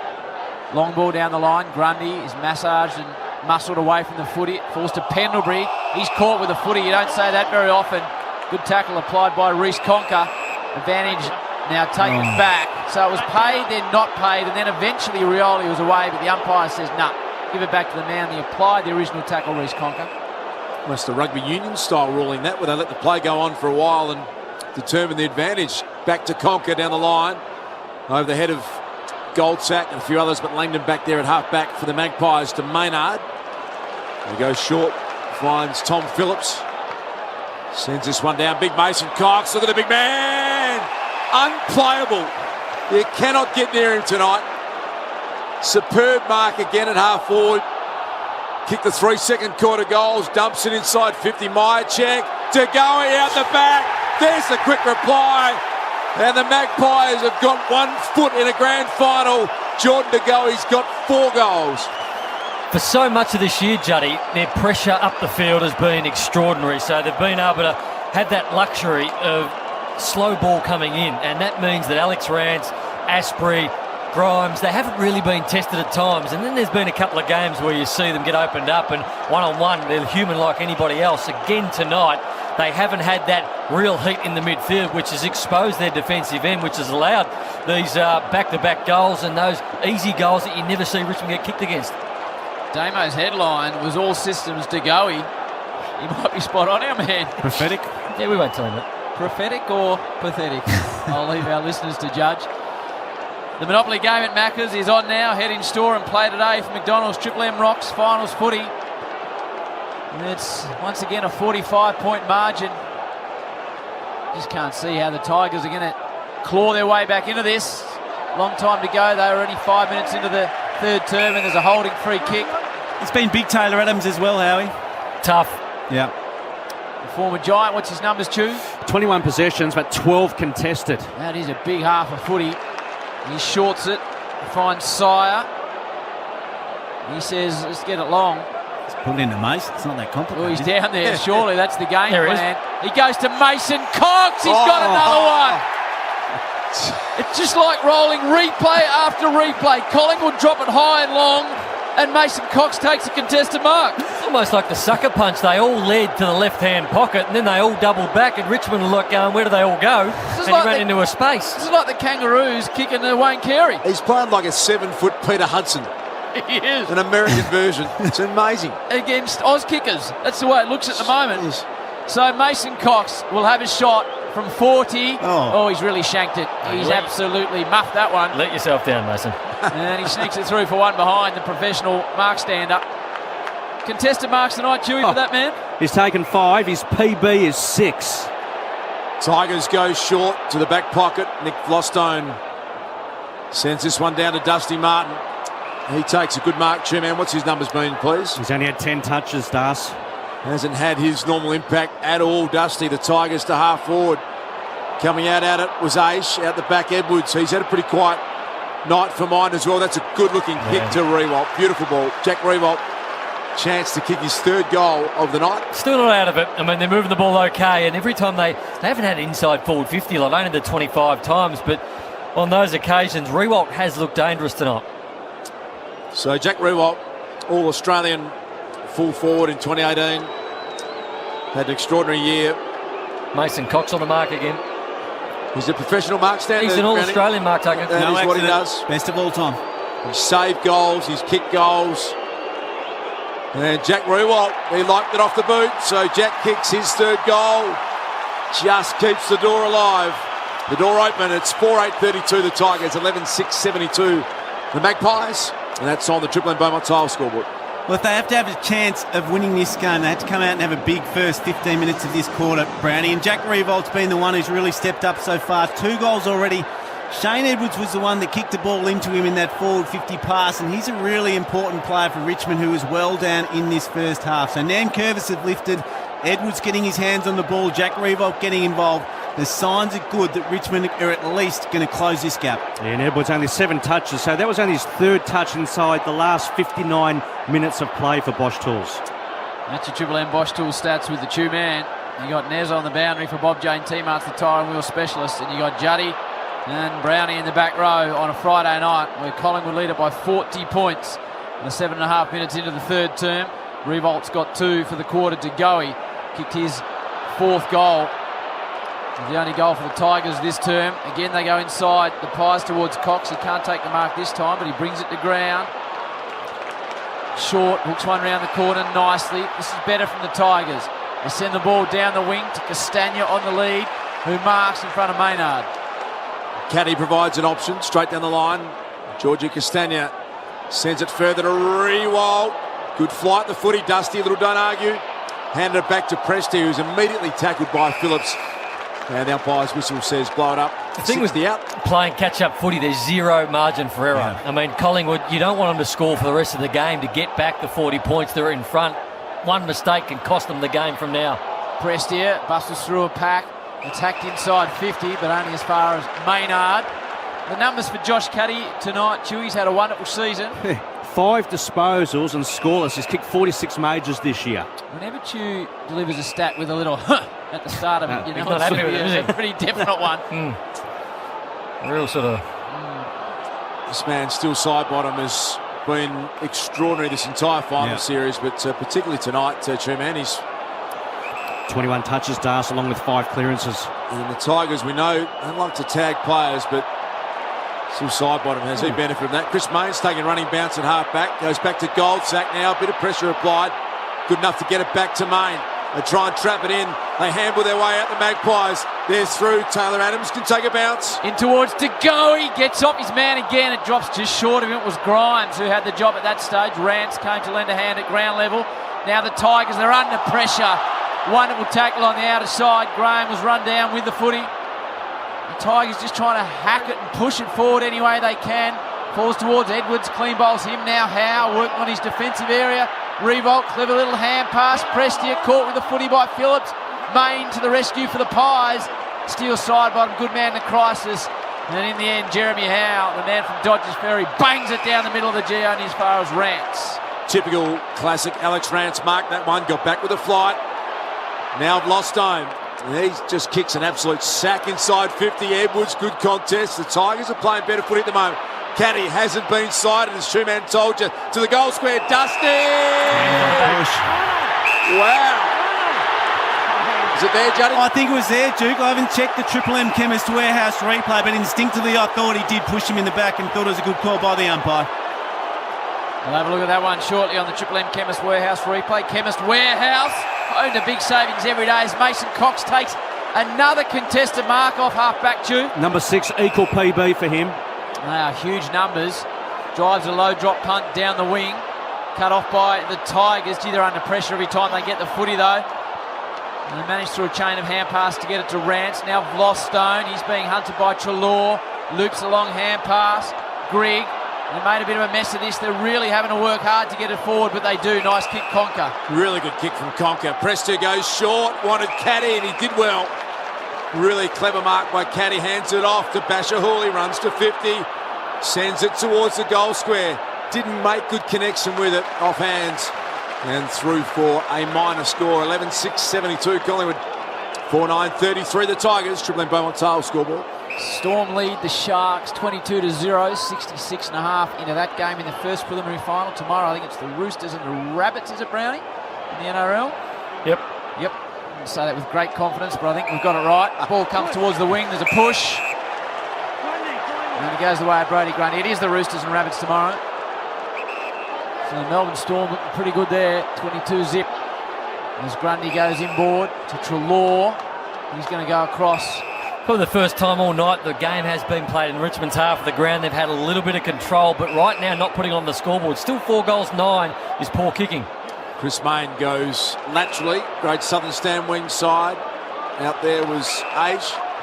And now side bottom just owns his own footy out there tonight. Still side bottom. Chance for Stevenson. Slightly built, but clever and fast. He gained possession, was wrapped up, and the bench umpire says, I'll throw it up in attack for the Magpies. They're at the punt road end. They lead it 72-33. Triple M Beaumont Style scoreboard. Umpire is just organising the ruck contest. He does that now. Pendlebury had a crack in the ruck. Down towards side bottom. Numbers 2 for Steele. 23 disposals and going at 80% by foot. Tough to pick out the best man on the ground, whether it's side bottom, De Goey, Mason Cox, Brodie Grundy at the moment. Those 4 players have been stars tonight. So the ball moved down towards the wing. It's punching around there, just staying in. Now the umpire says there's a free kick. In fact, he said it's across the line. So Scotty Pendlebury saying that's okay, because my team lead at 72-33 with the ball tossed in out of wing. Good story on the back page of the Age today, Howie. Craig Bellamy, the coach of the Storm, went down to the Magpies this week, gave an inspirational address. He's having a good time of it, Craig Bellamy. Storm are dominating 22-0, and he's inspired the Magpies to something amazing here at the MCG. 11-6-72. Tigers 4-9-33. We've played 13.5 minutes into the third quarter. He won't be getting his balls busted next September by Melbourne clubs that are in the finals. They are an unbelievable sporting franchise, the Melbourne Storm, seeming on their way to another grand final. They do it with such a different variety of players every year. Umpire calls play on, picked out a free kick. Sharks have just scored a try in that game, Howie. Thanks, Brownie. So a little door opening for the Cronulla lads, and a free kick to Alex Rance, who goes immediately back across goal. They're starting to move the ball nicely, the Sharks. Thanks, Ray Warren in the back row. As Basher Hooley goes short. Back to Rance. And Grimes. We were working on Dead Set Legends with Brownie on radio, and we were trying to get a NRL guest on preliminary final weekend, and he came back and said, I was having a nice chat to this old grey-haired bloke. who was in there making tea. Turns out it was Ray Warren. Brownie didn't know and didn't ask him to come on the show. Halfback. True story, Nate? Jack That's a true story. Has got it. The Tigers trying to find something here. Cameron McIntosh can't keep it in. And it will be thrown in. You just have a look at the Magpie fans out there. They are just on the edge of their seat. They can't believe that their side that last year was going to sack their coach. They were going to have wholesale changes.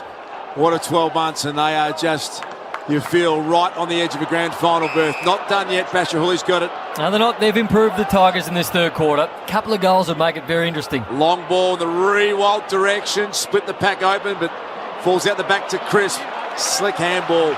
Side bottom to Main. To Varco, who started the game wonderfully well, Chew. Varco, yes. Only 6 possessions, 1 major. I reckon he had the majority of those in the first 15 minutes. Hoskin Elliott.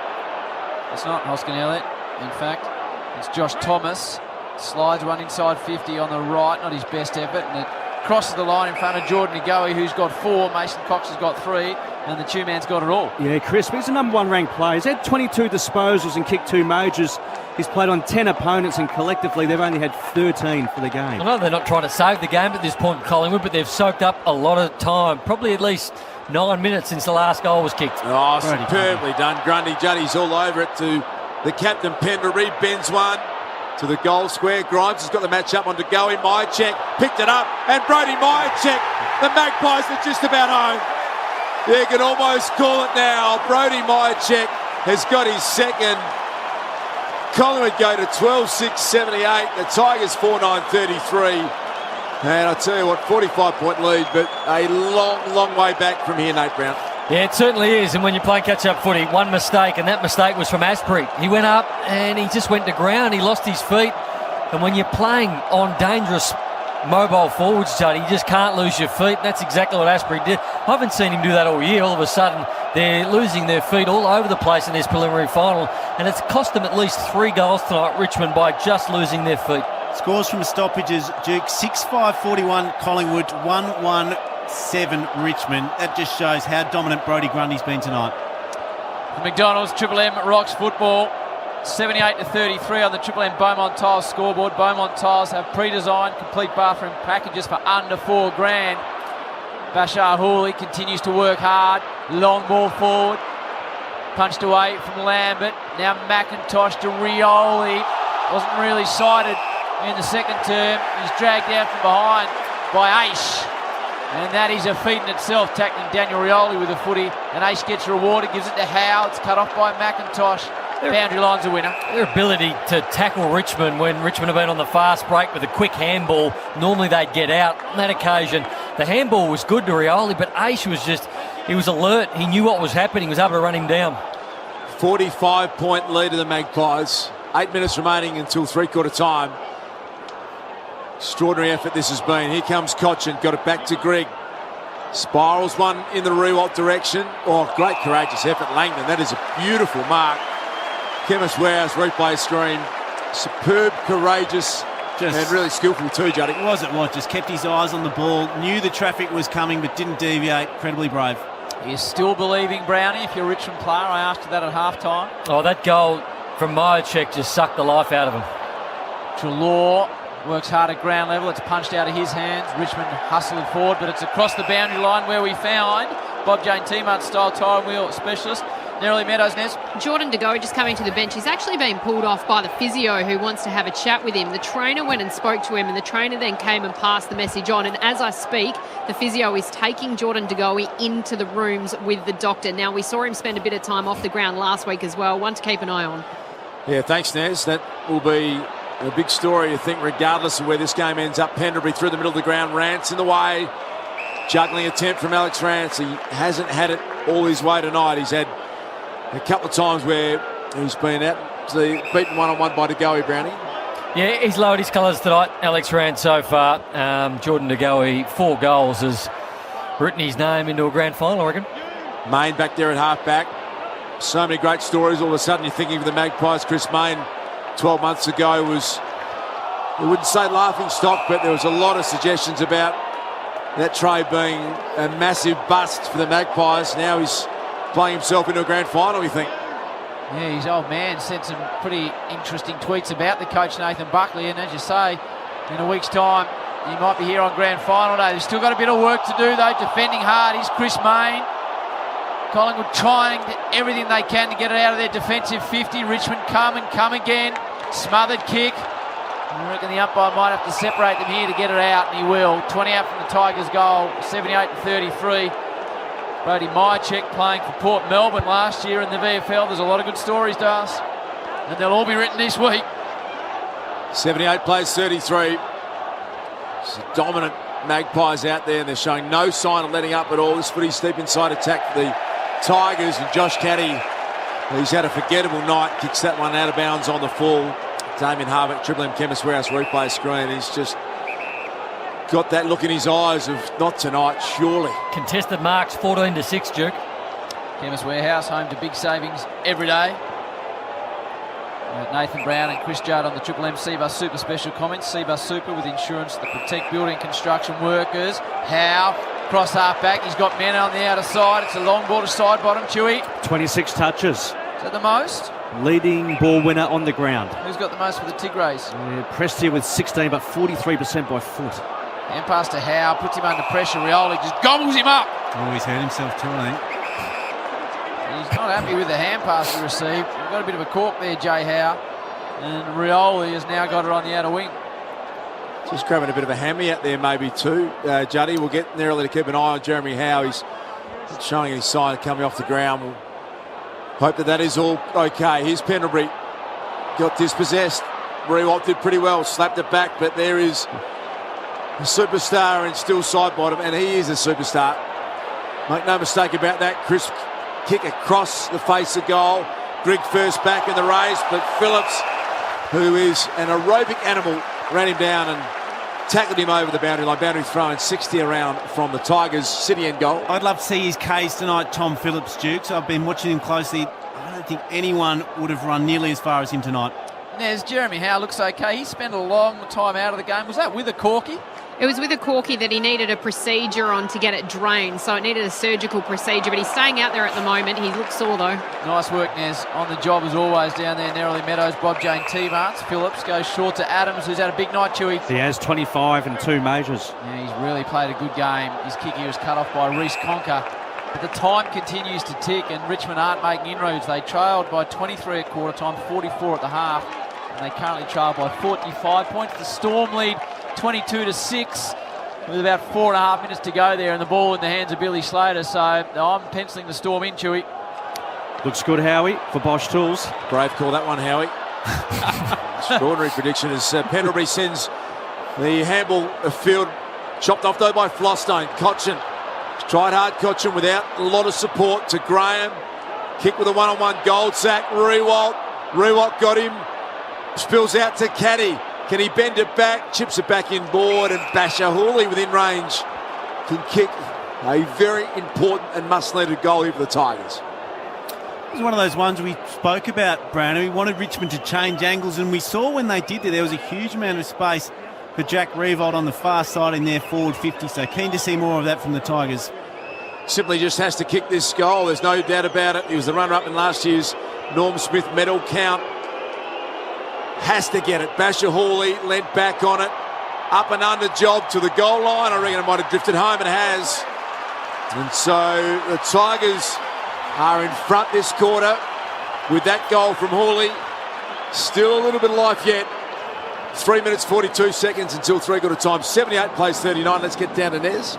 Jordan De Goey has just appeared from the rooms. He spent the last 4.5 minutes down there getting treatment from the doctor and the physio. They're just doing some work at the moment on his hammies as well. He did spend some time in the rooms last week as well. Before that, we know that he had those stress fracture issues signs of early stress fractures in his legs. So he's got a few niggles, does Jordan De Goey. I wonder whether they wrap him up in cotton wool if the Pies get any further ahead. And Jeremy Howe's just come off as well, boys. Sorry to interrupt. Just getting some treatment at the moment. He doesn't look too happy, and he's now going into the rooms with the doctor as well. He's got a heavy limp up, boys. Let's hope he is okay if they make it through to the grand final. Good point Nez makes about maybe taking Jordan De Goey off. Pies move the ball inside 50. Stevenson, rising star, whippy hand pass. He's got some toe. Pendlebury back out towards Stevenson to Varco, who started the game on fire, down towards Mason Cox. I don't know if anyone got a touch on it. They did. One behind, nicely signalled by the goal umpire. So Howe's got a real limp up, Nez, with the score at 79-39.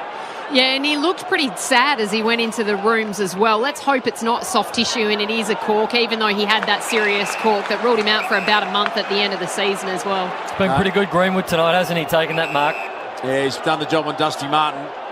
Not everyone's come. I'll just make a prediction in a second, Duke.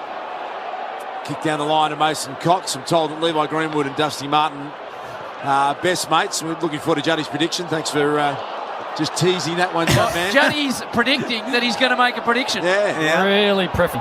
Asprey's took a good mark, handed it off to Dusty Martin out the back. Rewalt's going to take this, I reckon. Going back, Goldsack, and Jack, who has got 3 goals, can make it 4 with 2:35 remaining until three-quarter time.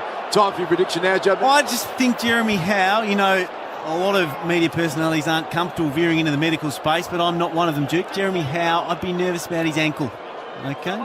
Just think he might have tweaked his ankle, and that's what I'd be looking at if I was the doctor down there. Just wandered straight into territory that you wouldn't think he has got any expertise in there, the Judd man. Jack Reed in the meantime, no problems with that. It was straight through the middle. Jack's got 4 goals. And the Tigers just breathe a little bit of life into this contest. 34-point lead to the Magpies. Dribbling Beaumont Tile scoreboard. Clearly been their best quarter, this one, Richmond. They've had 60% of the ball inside their forward half of the ground, which they didn't have in the first half. 4 goals, 1 they've kicked to 2 goals, 3 in this quarter. There's only about half a minute or a minute to go. Another goal they'd love, but it's going to be a long way back at three-quarter time, but they have given themselves a pulse, Stars. It's a very faint pulse at this stage. We know the last couple of times they played Collingwood, scores were level going into the last quarter, and they ended up winning by about 40 points both times, didn't they? So they can get goals on the board late against this club. Would you recommend dry needling for Jeremy Howe's ankle, Judge? Not yet. We just wait and see. But, Richmond inside 50 again. Cochin goes long. Revolt, was he held? There's an attempt to snap one right on the line. What's the umpire saying here? Judge needs to make a call here. No, I think that was a point. I believe it's a behind. Just have to check the ball was kicked over the goal line. Score review. Umpire's call was touched behind. Please check that it wasn't kicked over. It was Higgins trying to get the ball on the boot. He got it down very quick, but I reckon he did miss it. There's fireworks, which I reckon means the Storm's won. This is the Triple M Coach High score review. What's happening at the Melbourne Storm around the grounds, Chewy? Storm 22 have defeated the Sharks 6. Howie full time. So they're through to another grand final to play the winner of the Roosters and the Rabbits. Hey, Howard, this is going to be an interesting score review because the umpire wanted to check that it was over the line. So does he think that there was a nick on that ball? It's going to be hard to overturn it. Judd, man, this is your department. No, we're sticking with the behind. It's called a behind. The fireworks of the Melbourne Storm. Score review pending. It's a behind. Collingwood 12-7, 79. Higgins tried the miracle goal. He's done 1 this year. Richmond 6-10, 46. Minute 46 remaining until three-quarter time. Another goal for the Tigers would be very, very handy. Nankervis squeezes it forward, picked up by Taylor Adams, has been good. McIntosh, Nankervis wrapped up in a Phillips tackle, and it'll be thrown in 60 around from the City end goal. That's where the Tigers are attacking the Melbourne Storm. If you just joined us, 22-6 winners. They go through to next Sunday's grand final in the NRL. And we've got just over a quarter remaining, minute 32 in fact, in this third quarter. Cochin back to Grigg. Tumbles one inside 50. Rewalt's dangerous. Castagna slapped it forward, picked up by Aish, immediately tackled by Edwards. And the umpire says we'll throw it up. It's especially interesting, Duke, when you think Howe may be injured, De Goey may be a little bit sore, and Richmond are going to be fresh having played less footy. So Juddy painting a picture. Some chance for the Tigers. And they're pushing hard in attack here. Adams, well, that was lucky. Just belted it out of defence, landed straight in the hands of Sear. Now to Phillips. Sends one down the line. Meyer check, can't take the mark. The Tigers come again through Vlostone. Takes on Mason Cox. Somehow gets out of a tackle. And the ball goes across the line and will be tossed in. There'll be a question about Darcy Moore this week posed, Brownie, if the Pies get through. Well, they'd have to be. If Jeremy Howe has a bit of an issue, Darcy Moore certainly comes into contention. Boundary throw in right in front of Early Meadows down there on the members' wing. Can the Tigers get a late one? They're a chance. Cochin. Oh, the kick was bad. He wanted Revolt. Missed the target. Langdon back there at half-back. Good defensive mark. Adams with another one, Chewy. This will be disposal number 30 and 5 clearances. What's Steely's side bottom on? He's on 27, Howie.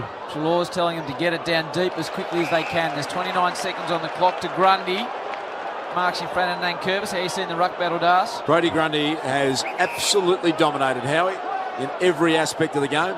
Might be right about that. 60-metre ball down the line to Mason Cox. Provided to Shepherd this time. Tried to get Myercheck in with the contest. Stevenson off the ground. Now Thomas arrives. Quickly gets it Josh Thomas. Ducks, dives, gets out of a tackle. Short under pressure. And Collingwood, they're not there, but gee, they're close. They led by 44 points at halftime. The margin now 33 points after Jack Revolt kicked 3 goals for the term. He's got 4, De Goey's got 4, Cox got 3 all in a row in an extraordinary 15 minutes in the second term. 3-quarter time, grand final up for grabs. Collingwood 12-7-79, Richmond 6-10-46. The Pies by 33 points. The Tigers need to do everything right in the next 35 minutes. McDonald's, Triple M Rocks, finals footy. Collingwood by 23 points at quarter time, 44 at the half. But Richmond turned it around slightly thanks to Jack Rewalt's 3 goals for the term. They kick 4 goals to 2. And Collingwood now lead it by 33 points at 3-quarter time, 12-7-79 to Richmond 6-10-46. Triple M Bosch Tool Stats, Bosch Power Tools and Accessories. Good, better, Bosch. Chewy, give me one. Well, it'd have to be history in the making for the Tigers because no team has ever won a final when trailing by 33 points at 3-quarter time. The previous best, well, the best is 28 points. That was Carlton against Collingwood all the way back in 1945. Nice work, Chewy.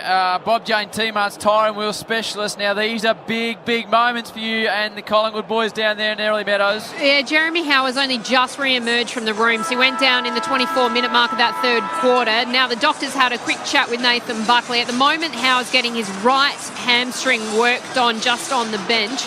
He look, if they're working on it, then they're hoping that he's going to come back out there. So they certainly haven't put a line through him yet, which is relatively good news, I suppose, at this stage. But he doesn't look all that happy either. All right, thanks, Nez. The Melbourne Storm won at 22-6 to advance to a grand final over the Sharks. Triple M C-Bus Super special comments.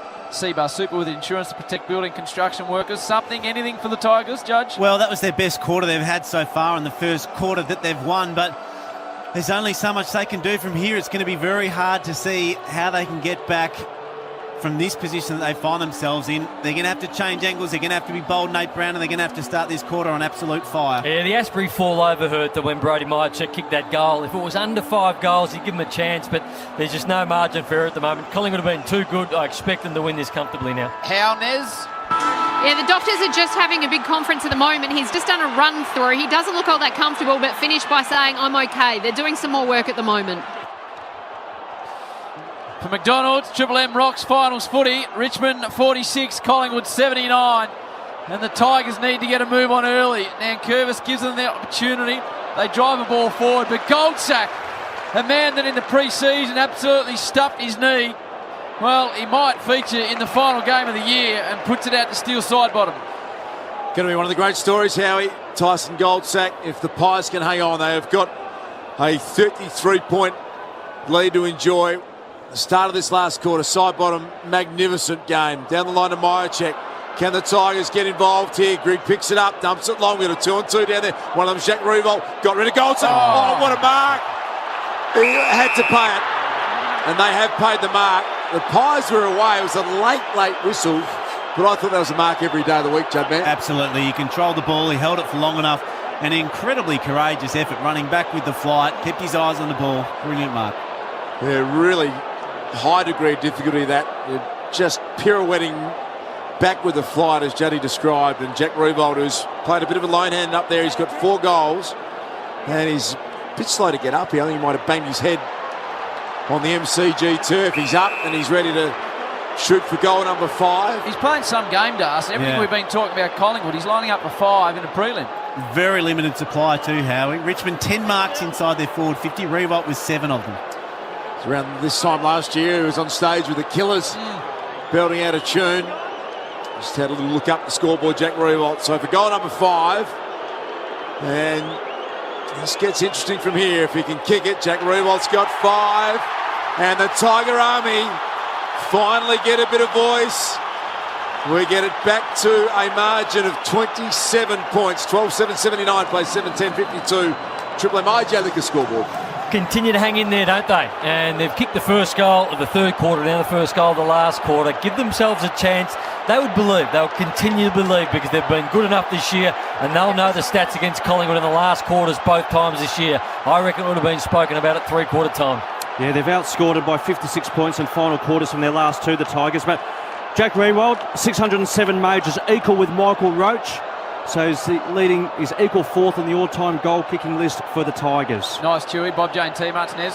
Howe and the medical staff on the Pies bench seem to be happy for him to go back out there. Dr. Judd, you get no points, nothing to do with his ankle. Fair call. There you go. Slapped by Nerley Meadows, and it's fair enough too, Nez. Wandered into your area, and you taught him that he shouldn't be doing that. Now the Tigers, and finally the Tiger fans get up. Cochin shanks it, but the Tigers should pick up the ball. They do, by Asprey. They're spending some time forward, possibly. He's in a bit of trouble now because he falls over. Not the first Tiger to do that tonight. It's not his first time either. Picks his pocket.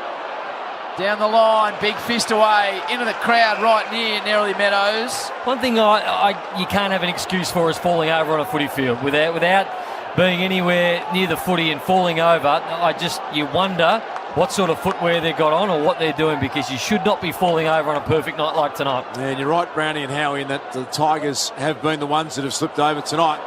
Here comes Prestia, high up and under job to half forward. Castagna gave a good contest. Front and centre, first take was by Josh Thomas. Tigers have got a little bit of the footy here. Another up and under ball from Jack Graham. Sent half forward for Richmond. Picked up again. Hack forward Castagna. It's going to fall into the lap. Oh, dropped it, Lambert. It was his mark. Can't believe that Langdon got involved. Lambert back there. Langdon, they don't argue. The Pies at half back are going to clear. And an opportunity goes begging. In fact, the kick's been partially smothered off hands, and it will be thrown in 70 metres around from the Tigers' goal. It's been good, Tom Langdon. He was caught behind there. Have a look at it on the Triple M Chemist Warehouse replay. Not sure how that spilt the ground, Judge. Nah, very unlike Kane Lambert. Had a brilliant year and usually very clean with his hands. So it is a 27-point margin. 4 gone final term. Collingwood are in front. Have been. Ever since DeGoey kicked the first of the game and Varco the second. Now ball to be won in the air on the wing. Big spoil from behind by the Tigers. Falls to Edwards, belts it forward. Only as far as Chris Mayne, Chew. Chris Mayne for Bosch Tools, 15 disposals and 4 marks. It's a good evening. Got it at half back, Chris Mayne, former Fremantle Docker. Couldn't get a game last year in his first year at the Magpies. That one's hung in the air a little bit. Greenwood, well done, Jack Revolt. Superb effort. They pile in on top of him at centre forward, but he's trapped it inside forward 50. Been good, Revolt, hasn't he? And Juddy and Brownie just sensing that the Tigers have got a little bit going their way at the moment. They're all in, aren't they? They're taking risks. The defensive pressure's gone up at Cog. They're not going to leave anything on the table in this first 10 minutes. They need to hit the scoreboard again, you reckon, in the next couple of minutes. Comes back to Nankervis again. Needs to make a statement, Nankervis. Gets it down towards Martin. Haven't called his name much, Chew. Dusty Martin, he's only had 17 touches. And he's been dominant in his last finals. Four finals, averaging 27, Howe, in 7 clearances. Okay. He's starting to come into the game. Greenwood's winning at the moment. Now Lambert gets an opportunity on the right foot. Down, long. Asprey, we said he went forward. Had 3-4 bites of the cherry. And it's punched out of his hands. And it's across the line, 2 around from the Tigers' goals. Look at this situation. You think how Collingwood have to defend, but boy, if they can get a goal or two themselves, that's what's going to put this game out of Richmond's reach. 27-point margin. Edwards tracking the boundary line. Can't keep it in. Boundary thrown again. Repeat time inside forward 50 for the Tigers. They kick the next goal, and you just think that maybe they can do the impossible, the Tigers. Next goal in this game is massive. Grundy and Asprey. Grundy too good. Been too good all night. Got it beautifully down to Pendlebury. Kick down the line. And Curvis and Cox. Big Mason handballs it forward. Broad's going to win it. Hands it back to Grimes. Rance has got a decision. He goes by hand to short. 20-metre handball to Hawley. Back inboard to Rance. This is a better build-up from the Tigers. They look to slide the ball low inside 50. Drops in front of Edwards to Martin. Can he do something? Adams corrals him.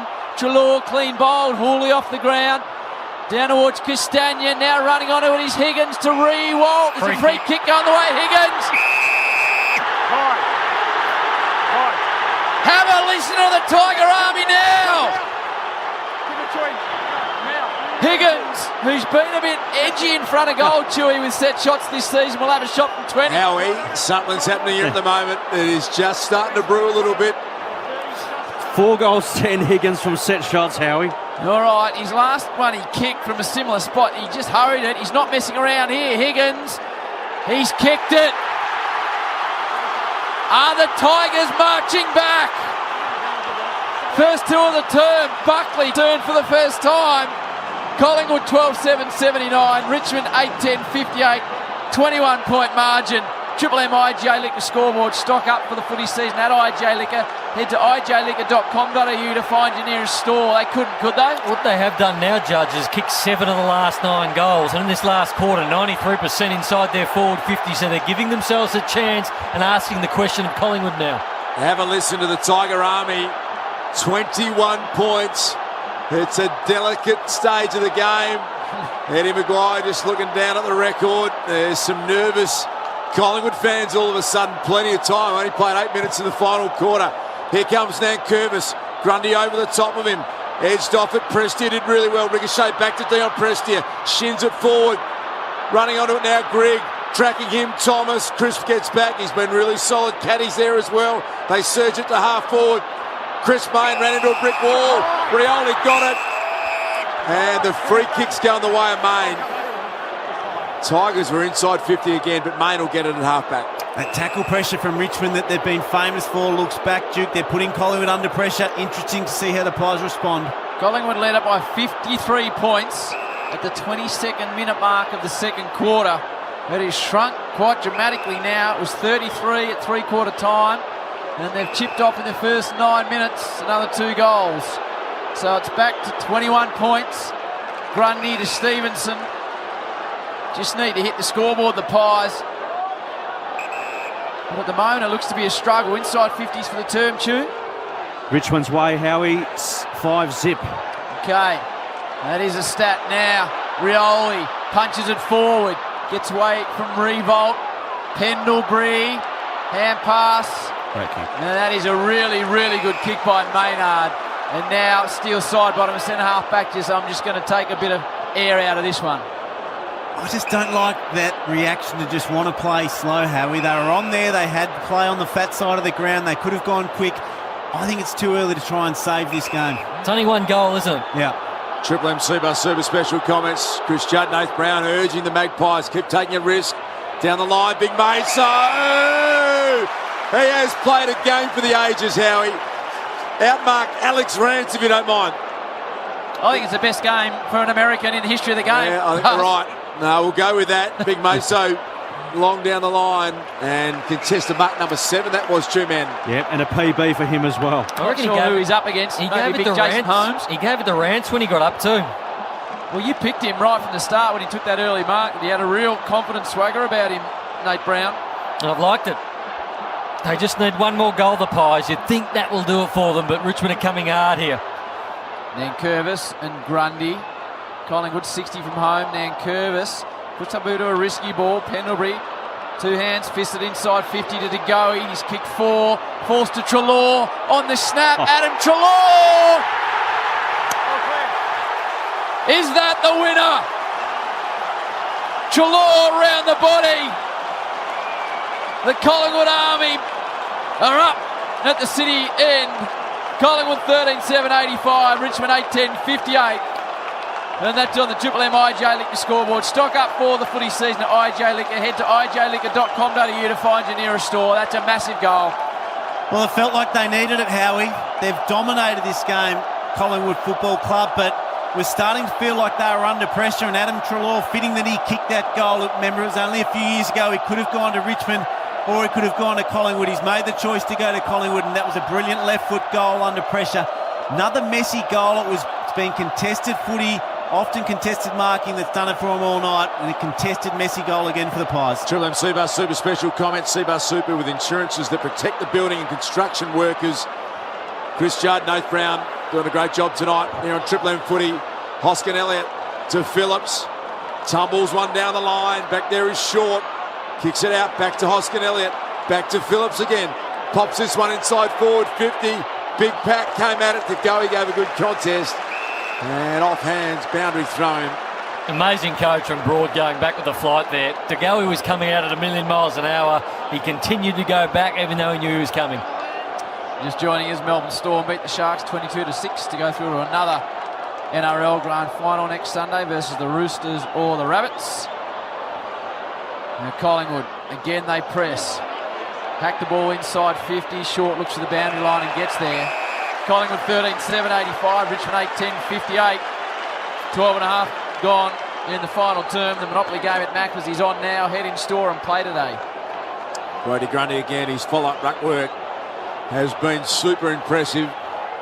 Really has taken the chocolates tonight against Dan Curvis. Again, he's in front fighting hard. Free kick Collingwood against Cochin. And Taylor Adams, he's been right up there with the best players on the ground. True man. Yeah, 30 disposals, 5 clearances and 22 pressure acts, which is the most for Collingwood. Look out, Mason Cox looms large. Couldn't quite get the mark completed there. Fisted away from him. Oh, the handball has been intercepted by Phillips to the goal line. Meso's there again, big Meso. Couldn't quite keep it in. And a boundary throw in. 13-7-85, 8-10-58.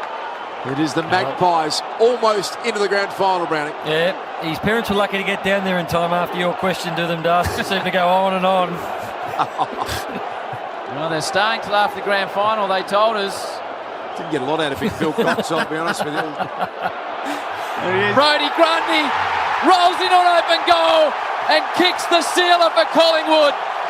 They're going to be into the grand final next week. Massive upset at the MCG. Collingwood 14-7-91, Richmond 8-10-58. Back out to 33 points. I reckon that's it. He's been brilliant, Brodie Grundy, tonight, and if Richmond did have an Achilles heel, it was going to be Toby Nankervis. The scores from stoppages: 1 goal 2-8 to Richmond, 8 goals 6 to 54. They have absolutely dominated the Tigers of Collingwood in that area, and it's been led by Brodie Grundy. Fitting that he was able to kick the seal up from another stoppage goal. And Johnny, there are Tiger fans streaming out of the MCG at the moment. Just having a look at the Collingwood president. Oh, he's giving him a send-off too, Kevin Swears, replay screen. And the Tiger fans are going home. What about this game? Amazing scenes. Grundy again. Talk us through his night, please, Two Man, quickly. 52 hit-outs to us. The hit-outs to advantage is 18 to Nankervis at 4. Amazing. Brodie Grundy's been enormous. Side bottom. Taylor Adams. All going to take some beating in the grand final. Now the Magpies. Here comes Josh Thomas. Barco. Back to Josh Thomas. Treloar's running on. Oh, big Mace. This has got Mace's name over it. Went back with a flight. Big courage. And Rand's got a free kick, Howie. A little letdown, you have to say. The way you pumped him up, it was. Collingwood working hard to try and clear their defensive area. Richmond come again. Punch towards Caddy, who's been really quiet tonight. Fails to pick the ball up cleanly. His hand pass goes towards Rance. Hacks the ball forward, out on the full. Collingwood are going to come again. This is a team that's had the most games missed through injury throughout the year, Howie. It's an incredible effort what they've been able to produce undermanned at times. Well, Judge, we went to Adelaide when they were 0-2, taking on the Crows on a Friday night, and everyone thought they lost that. You know, they were questioning Buckley's job again. And he's now leading them into an AFL Grand Final. So many amazing stories around the Collingwood Football Club. As you said a while ago, Howie, they're all going to be written this week, and they're all worthy. Levi Greenwood's a good one too. He's been big tonight. Just stopped Rioli dead in his tracks. Grundy, side bottom, Treloar. What about those names? They are going to be a big factor Saturday afternoon at the MCG, the last Saturday in September. as Prestia takes the mark for the Tigers at half-back. What they're going to have is an extra day break over two teams going to play in 27-degree heat tomorrow. That's Triple MC Bar Supers. Josh Thomas, who was driving an Uber a year ago, spent a couple of years out of the game for his indiscretion. And here's another quite amazing story. Stevenson, his first year of the AFL. What rating he had in the Uber? I don't know. It's a good question. Do you think anyone will ask him that this week, Brownie, or not? Not that good a question, Harry. Yeah, probably not, but I was just trying to humanate. Now Steele, side bottom. Mason. Big Mason Cox. He's got it, Howie. He's got another contested mark. He's playing like a combination of Michael Jordan and Wayne Carey at the moment. And he's going back from 55 saying, I'm going to line this up. Give me my 30 seconds, and why shouldn't he? This is swagger. Jeez. This is one of the more amazing things we've seen at the footy for a long He time. might go a barrel here. Mate, he's like a baseballer signalling a home run at the moment. Babe Ruth style. Goes inside, big fly. And Richmond are going to punch it out. Is this going to be called? If you hear the umpire, if it goes out, I'll call deliberate, and he does. Collingwood fans, well, they're delirious here. This is party time for the Pies. They're going off their chops. Maynard sends it down the line. Big Mace is there. Look out. Big pack forms around the back. Blostone. Grimes. They've been under all sorts of pressure, the Richmond defence. Grundy, Mason Cox. Cochin, left foot, little poker. Out of defensive 50 to Martin. And Dusty takes it at half back.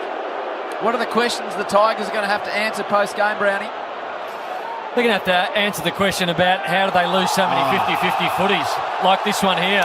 Just Collingwood from minute one, if there was a 50-50 footy on the ground, they just went lower, they went harder than Richmond. They continued to win them all night. Collingwood have been far and away the better side, but the question will be asked about the longer break, Juddy. Yeah, I think absolutely that'll come up, which is a bit of a shame because nothing should detract from just how brilliantly Collingwood have played. Can't make excuses about the longer break. It didn't hurt them last year. Grundy takes another mark. Just chip it to Meso. Someone needs to. He's getting deeper, the big man. Richmond have only got one on him at the moment. Aish is 70 from home. Just chip it in the direction of the big American. He goes tight on the boundary line. Doesn't give Cox a chance. Listen to the crowd. I don't know if the gold jacket's out yet. It won't be far away. Cox is under pressure. He's run down from behind. Stevenson. Oh, who's going to get the free kick? The pig. The pig Greenwood. 50. And Levi Greenwood. He wants to give it for a moment to Maynard, who wanted to get on the board. I'm not sure if the pig can make the journey from there, Howie. He's only just outside 50 metres, but I think that might stretch him. We'll have a look. It'll have to be his best effort on the right trotter for the pig. He's approaching. In fact, it'll be the left trotter. He just chips it. Cox arrives late. And Richmond. There's going to be some devastation when this final siren goes. Little snap from an impossible angle. Diving ball. Then offside bottom took the mark. The umpire will toss it up. But you're going to see some shattered men in yellow and black leave this arena in about 8 minutes' time, Das. Sure are, Howie. It is going to be a devastating analysis of what's gone wrong in this prelim final, Howie. There's going to be some players that have played their worst game for the year tonight for the Tigers. Josh Caddy's got the ball in hand. I can't remember him being this quiet the rest of the year. But let's focus on the Magpies because they are just charging through again. The Pig Greenwood, not his best kick. Das, you'd have to think that at least 15 players of the 22 have had their worst game for the year. It's a big call, Brownie, but without thinking about it, hard to argue. Langdon takes another mark across half back, and Brownie, it's not the fact that they're going to get beaten, it's the fact that they have never been in the game all night. That's how they've been beaten, and they have been beaten up tonight at their own game. Main out towards Howe. Nez, what will be the injury stories this week for the Collingwood Footy Club? Well, Jordan De Goey's just come off the ground, and I reckon they won't put him back out there again. He'll be wrapped up in cotton wool, no doubt about it. Jeremy Howell, they'll be looking to see how he recovers, even though he has managed to play out the game. And then, of course, Darcy Moore has been a talking point all week, but it's going to be tough to change a winning side after this performance, Howie. How about that Collingwood chant? In fact, I'm just looking through the list. Jack Rewalt's the only player I can find that's played up to normal standard or above. Bob Jane T-Mart's tyre and wheel specialist. The Collingwood chant, as Nez highlighted, It is just going around and around and around the MCG. Now, old mate Mick Malloy, my gee, he's not going to be happy. What are you seeing on the Triple M Chemist Warehouse replay, Das? It's the Joffa gold jacket out, Howie. He's called it, Joffa. He's put it on as Adams goes inside 50. Jalord and Pendlebury working out of their defensive zone now. Adams puts it out in front of a couple of runners. One of them is Hoskin Elliott. Picks it up, side bottom. He's going to give it back to Hoskin Elliott. He's got options inside 50. Back to Steele, side bottom. Little chipping ball it is. And all alone with a paddock is Jaden Stevenson, who is going to play in a grand final in his first season of AFL football. Brilliant run by Steele, side bottom. He's had a brilliant night tonight. The overlap run. Richmond were outnumbered Collingwood in Collingwood's forward 50 there, but they didn't panic. They used a handball. Be great for Jaden Stevenson to get on the scoreboard with a goal here. Even a smile from the coach, Nathan Buckley. Good on him on the Triple M Chemist Warehouse replay. Jaden Stevenson with an unusual approach where he looks like he's going to kick the belly of the footy. Now puts it in a drop punt mode. Collingwood are on the way to the big dance. The emotions are flowing at the MCG. 15-7-97, Richmond 8-10-58 on your Triple M IJ Liquor scoreboard. What a remarkable turnaround for this footy club in the space of a year. It's been incredible, Howie. We mentioned Steele's side bottom. He's been brilliant all night. He's had 38 disposals, kicking at an 84% kicking efficiency. He's taken his game to new levels, Durkin. Not sure what's going to happen next week, but he may have the Gary Ayres medal all but sewn up already. Gary Ayres medal for the best player in the final series, Judd Man. I would have thought he was already leading before tonight's game. You'd think he's going to get maximum votes tonight or close to. He was leading by 5 going into this, so I don't think he can be beaten. Just about have it sealed up. Is he best on, or is it Big Meso? Well, him, Meso, Brodie Grundy, you could just about raffle it, I reckon. He wouldn't go past my man, Big Meso. Yeah, you're probably I wouldn't have thought. Here he is again, the big man. He's getting it done at ground level as well. It's all the Collingwood army. They're loving every bit of it. Cochin back there. Talk us through his night, please, True Man. Trent Cochin, 23 touches and 9 clearances. Yeah, he's worked really hard. He always does, but hasn't been able to inspire his side tonight. Well done, Tyson Goldsack. He just marvelled at what that man has been able to do to get back and get himself into a grand final. It's one of the great stories I can remember in recent times. Did his knee in the final practice game against the Bulldogs. I'm told that the surgeon was away skiing, couldn't get in to see Julian Feller. He did 12 days worth of squat work, built up his quads, and they reckon that has turbocharged his recovery with a knee injury. That'll be spoken about a lot during the week, Tyson Goldsack. Amazing commitment and courage. Couldn't happen to a nicer fella as well. The big number 6. And that's a nice mark taken by Crisp, who's been good. Chewy's got a couple of goals at Crisper. Yeah, along with 29 disposals. Just with Mason Cox as well, how he's taken 8 contested marks. It's an equal club record for the Magpies. He sits alongside Travis Cloak. What, in the history of the football club? Yeah, correct. So the Duck might be a little bit nervous. He's got the record with 10. Wow.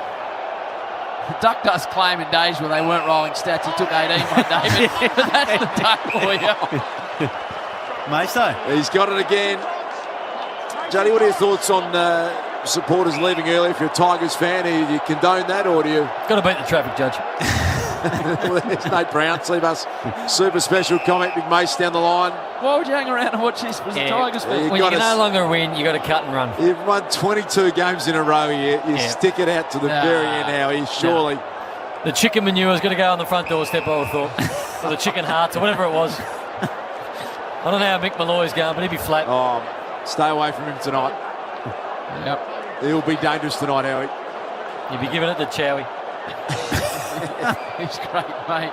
Scotty Pendlebury to Mason Cox, who, as Chew-Man told us, has equalled Travis Cloak's record as the most contested marks ever in the history of the club, Chew. That's right, with 8. Since they've been taken, we must add.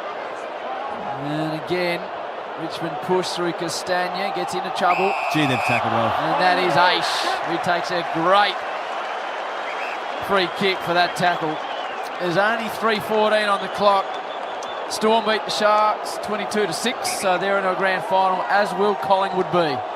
Collingwood won the premiership in 2010, and Goldsack, Pendlebury, side bottom. We think of the 3 that are out there tonight that were premiership players in 2010. They get a chance to add another premiership to their CVs. Brodie Mychek, what about Brodie running around playing for Port Melbourne? He's now going to be on the biggest stage of all.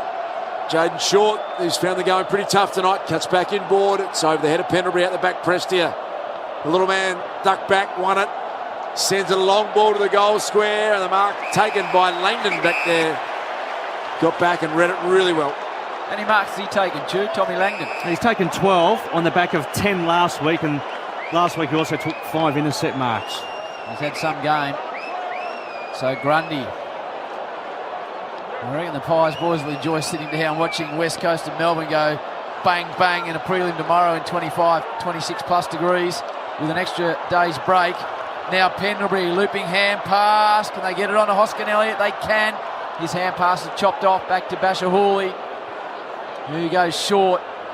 And it goes to Nankervis. And it just shows Richmond losing this how hard premierships are to win, Juddy. A lot of things have to go right. There's a lot of moving parts. But if there's ever a time to take a few short steps and avoid a bit of body contact, if you're a Collingwood player, now is the time to do so. Yeah, minute 42 remaining, Juddy. So you're just self-preservation now, isn't it? They've got the footy with Pendlebury on the wing. You just would hope that nothing untoward happens out there now. Mychek.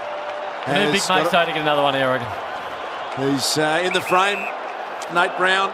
The Monopoly game at Macca's is on now. Head into store and play today. Triple M rocking the prelim final, the grand final, thanks to our great friends at Macca's. And that one's over for a boundary throw. Minute 16 until siren time. I'd like to see Mason take another contested mark, or at least stand on the mark down the other end, Duke. One of the two. Well, you've got to add that when you're evaluating his performance, Chubb. I hope that's not overlooked, his mark standing capacity. Adam Treloar embracing some of the support staff down on the boundary line. Finally sinking in for the Collingwood players that they're going to be in a grand final in 8 days' time. There will be devastation on this siren for the yellow and black. As Short gets it from half-back. They've been the best team all year, but not the best team on preliminary final night with a minute to go. It's a poor kick. Short kicks it straight to side bottom. He's going to rack up another one, Chewy. Yeah, this is number 40, so it's an equal most by a player in a in fact, it's the most now, 41 touches, most ever in a prelim final in the history of the game. Still side bottom? Yeah, just surpassed Gary Ablett. 10 years ago to the week, True Man, that man still side bottom, kicked 10 goals in the TAC Cup grand final. I reckon he had 40 possessions to go with that 10-goal performance as well. He has become an incredible player, still side bottom. McIntosh has intercepted the ball. Lambert got smashed in a Maynard tackle. He's had a good couple of weeks, Brady Maynard. Cleaned up Toby Green last week, Juddy. He was brilliant last week. He wins his one-on-one contest. He's incredibly strong through the hips, and his ball use is excellent now as well. Cox in the ruck. Battles hard. Tight on the boundary line on the outer side, and that's where the ball goes. Massive crowd in here. The Collingwood call is going to be going up. There's a big margin now. You saw Adam Treloar almost in tears on the boundary line. His season was done and dusted. 2 hamstring surgery. He's going through to a grand final. Hear the Collingwood chant at the Triple MCG. You're going through to a grand final. And there it is, the Magpies in one of the great prelim final upsets. Defeat the Tigers 97-58, 94,959 in the house.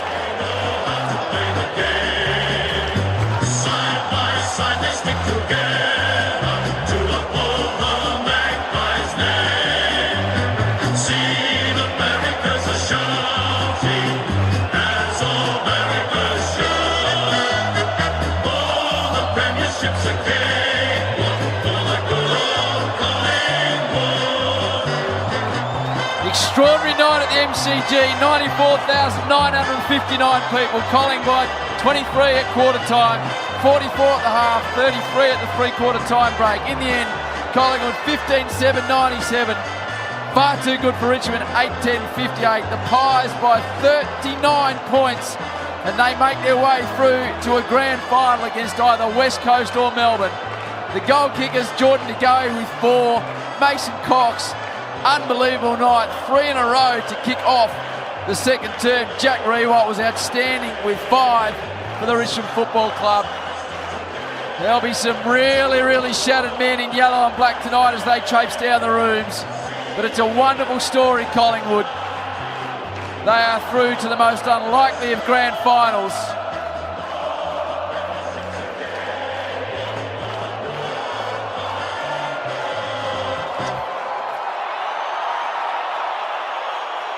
$94,959 people at the MCG. Nathan Buckley makes his way out onto the ground and signs welcome to the Bucks party. I quite like that one. Just an extraordinary night, an amazing night really at the MCG. A result few predicted, but Collingwood have got the job done. And here is Mason Cox, the hero, with Daisy Pearce, courtesy of 7. For the biggest crowd, the biggest stage. Usually my family's in town, so maybe I go thank them. I'm not really sure, but I think I just got a bit of a different mindset than most of the boys. I don't stress out too much about it, just kind of focus on the little things. So it's not really credit to me. I mean, Jordy kicked 4 today. The backs held out. I mean, to hold Richmond to 58 points, that's pretty good. So I think it was just a great team effort. So was the plan always to lay it up to you like the boys did all night, or was that just identifying that you were on and just playing that way? Yeah, I think after the first one, they just kind of started looking for you. You know, you get a few marks and you start looking as a target. They start kind of looking for you every time they get the ball outside 50. So it's a good day, and hopefully we can go on for next week and do well again. You mentioned your mum and dad up there. They've been on Media Street today. How well do they know the game, or they've just enjoyed the atmosphere and the chant of USA going around the stadium? Yeah, they're probably still trying to get their head wrapped around it. My mum and dad watch every day, every game. They stay up till 4 a.m. and they've been supporting me in my athletic career throughout my whole life. So not only that, my brothers too. So I've just got a really supportive family. I'm just really grateful for it. Well, thanks, Mace. Well done. Very impressive. Over to you, Richo. Thanks, Daisy. Still, just before we get on to the rest of the game, what a phenomenal display of marking. Makes it pretty good when you've got someone like that in your forward line. Yeah, it does. And I think previous weeks he's had his hands stormed, but tonight they just stuck. And geez, it was impressive to sit back and watch. But to see him hit the scoreboard, he takes a lot of pride in his performance. And I think he's been down a little bit over the last few weeks, but to see him come out and perform on such a big stage, that's why we got him from the US. You see everything behind the scenes. To come and do what he has done tonight, he must do a lot of work. He's leading patterns. That takes a lot of learning when you don't come from the game. Yeah, exactly. I think 3 years or whatever he's known the game, so it's a credit to himself, but people around him and the coaches and all that to, I suppose, teach him the game. And I'm really proud of him. Yeah. Still, at what stage this year did you start to get a belief that there was something building at this club? Because the outside looking in, there's real momentum, and you can see it building week by week. When did you start thinking it could? I can't really put a finger on it, but I believe over the last sort of few years has put us in this position. We've had some times that have been tough, but it's made blokes stronger. And you want to win games of footy all the time, but the journey that we're on, not only just for this year, but for more years to come. Blokes put in a lot of effort, and it's good to see some reward. Before we go to Daisy with your coach, he changed a few things around as well when he came back pre-season? A little bit. Probably got a little bit more time inside the middle, but I don't know, maybe I'm at the right age to start playing some better footy. Well done, Stu. Over to you, Daisy. I won't keep you long, Bucks, because I know it's a special moment, but what was it tonight when you reflect back on the plan? What did they absolutely nail that meant that you could break the Tigers? Oh, look, we just played really solid footy. I mean, early it was more than solid, it was dynamic. And we were able to score, and when there was that gap in the scoreboard, I think we got careful, which is fair enough. And Richmond really got going sort of early in that last quarter, but I thought we showed maturity to be able to handle that gap and then to come again late in the last quarter. And so many special stories, but none more so than Mason Cox. You guys have stuck by him throughout his whole career, but particularly over the last couple of weeks when the criticisms come. How impressive was he tonight? Oh, he's huge. Probably one of his better games in his career. So definitely his most consistent full-quarter effort. So we've got a lot of belief in all of our players, and I think that's pretty clear. And when you get to this stage, you want to see them show their strengths, and Mason definitely did that tonight. So what's next? How do you manage this moment but get them ready for the next one? We've enjoyed every moment of the season, and we'll enjoy this. And we've got a bit of work to do. We've got a bit of time, and we'll have a look at tomorrow night. And our intent was, after we lost against West Coast, so we've got 3 games to win. So we've got 2 of those. We've got another game to win. Well, well done, Bucks. Good luck next week. Cheers. Well done to the Seven Network, Daisy Pearce and Nathan Buckley saying it's one of Mason Cox's better games he's played at the club. So it'd be fair to say it's his best game he's played at the club. I think so. Might have undersold that, Bucks, but congratulations to Nathan Buckley. I think just a remarkable story how I think that will be told. Let's go back down to ground level. Richo's got Tyson Goldsack. After winning the prelim and heading to a grand final, it's surreal. It hasn't sunk in. It won't sink in for a couple of days, but what it feels like now is pretty good, so I'll take that. Imagine, mate. You said it was a dream. When did it actually become realistic this year that you could get out here and play? Phenomenal job you've done the last 3 weeks. Yeah, thanks. Probably midway through the year. I think we played Queen's birthday. I was just heading off to Europe for a 3-week holiday, and just before I left, we said, we'll have a fair crack at it. So I'd had my sights pretty set on it for a while, set pretty firmly, and a couple of hiccups, but we're here now. We're changing for the world, so it's can't wait. Let's just get this week started and get the next week. Just quickly, mate, the rest of the back line tonight, you guys set it up early. You were able to clear the space and let Sidebottom and Phillips go to work on transition. You got something special brewing down there. Yeah, we do, and they've been doing it all year, and I've said it for the last couple of weeks. I'm just riding on their coattails of the hard work they've done this year. They've been phenomenal. I've sat in the stands and watched the way they've gone about it, and week in, week out, and the fact that I can come out and play a small part, I'm so grateful, and I just want to get around them and enjoy this. Oh, mate, well done, great effort, and you're in a grand final. Thanks, Tyson. Cheers, mate. He's just full of joy. There's not many blokes spend 3 or 4 weeks in the middle of the season in Europe, then slide in and play on grand final day. Lots of great stories. That's going to be one of the great ones. How he just can't believe he kicked the first goal in the replay grand final back in 2010. You remember, look, great scenes there. Nathan Buckley. That's his young boy, Jet, and a huge amount of emotion. Big hug as soon as he walked in the rooms. You love the family stories, don't you, behind the scenes? And Bucks straight to his kids. Jet and Ace, they'll be pretty happy boys tonight. Nez, bring it in down there. Describe what you're seeing. Eddie Maguire led the way, a huge smile on his face, went straight up to Mason Cox's parents. They had a big embrace, but I tell you what, there's the other side of it as well, which is Lyndon Dunn in absolute tears down here, happy for his teammates, shattered for himself, along with Ben Reid, Matt Scharenberg. There's some unlucky stories, there always are, but tonight is about the great story that is Collingwood, going from 13th last year to a grand final in 2018. They've got their phones up in here in the rooms, and you can hear the applause as Chris Mayne leads the way in. A big hug for Maynard. Jeremy Howe with ice packs all over both legs. There's been tears from a lot of these boys. You can see the red eyes, but mostly there are smiles. All of them coming in and hugging their special ones. Adam Chalor, who we'll be speaking to shortly, he famously chose Collingwood over Richmond. He has been crying on the bench. Jordan De Goey picks up one of Nathan Buckley's sons. They are ecstatic down here. Travis Varco, an incredibly emotional time for him. And big Mason Cox comes in, and there's a little USA as well. Scott Pendlebury, the last one to walk through and join in the circle. There's barely room for all of us down here, boys. They're excited. But let's have a listen to this song, because it's going to be sung with plenty of passion.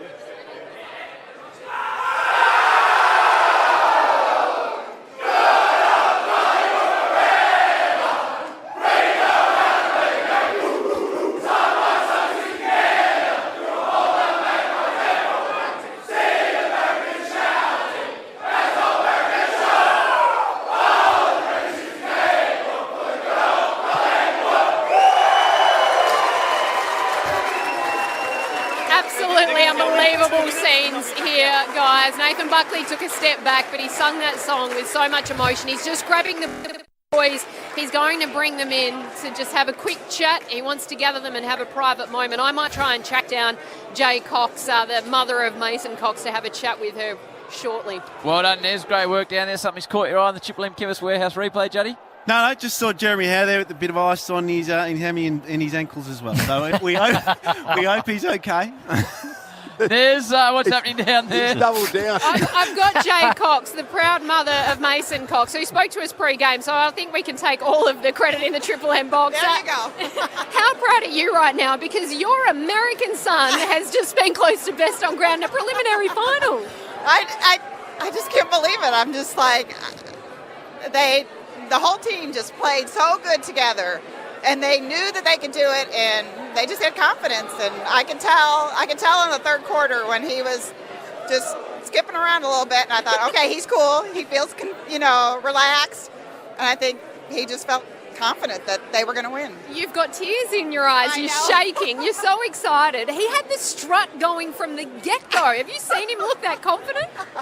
Yeah, he gets that way sometimes. Sometimes it's not a good thing, but in this case it is. So hopefully they'll keep going and do that in the final. How big a picture, paint a picture for us, how big a deal is this going to be back home? We're going to make it a big deal. Believe me.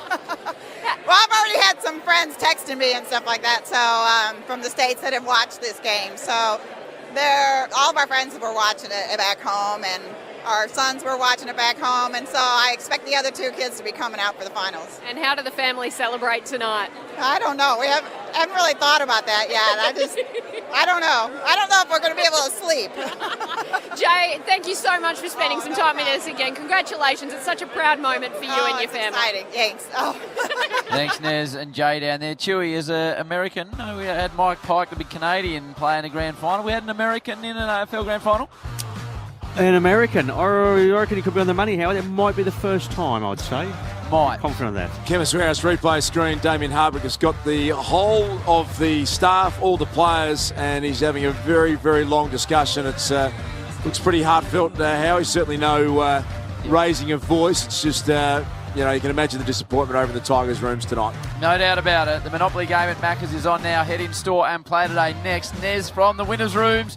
She'll make her way around to Richmond as well, but in front of 94,959 people. Can you believe it? Collingwood 15-7-97 beat Richmond 8-10-58 by 39 points. And add to that, Mason Cox was a star with 3 goals.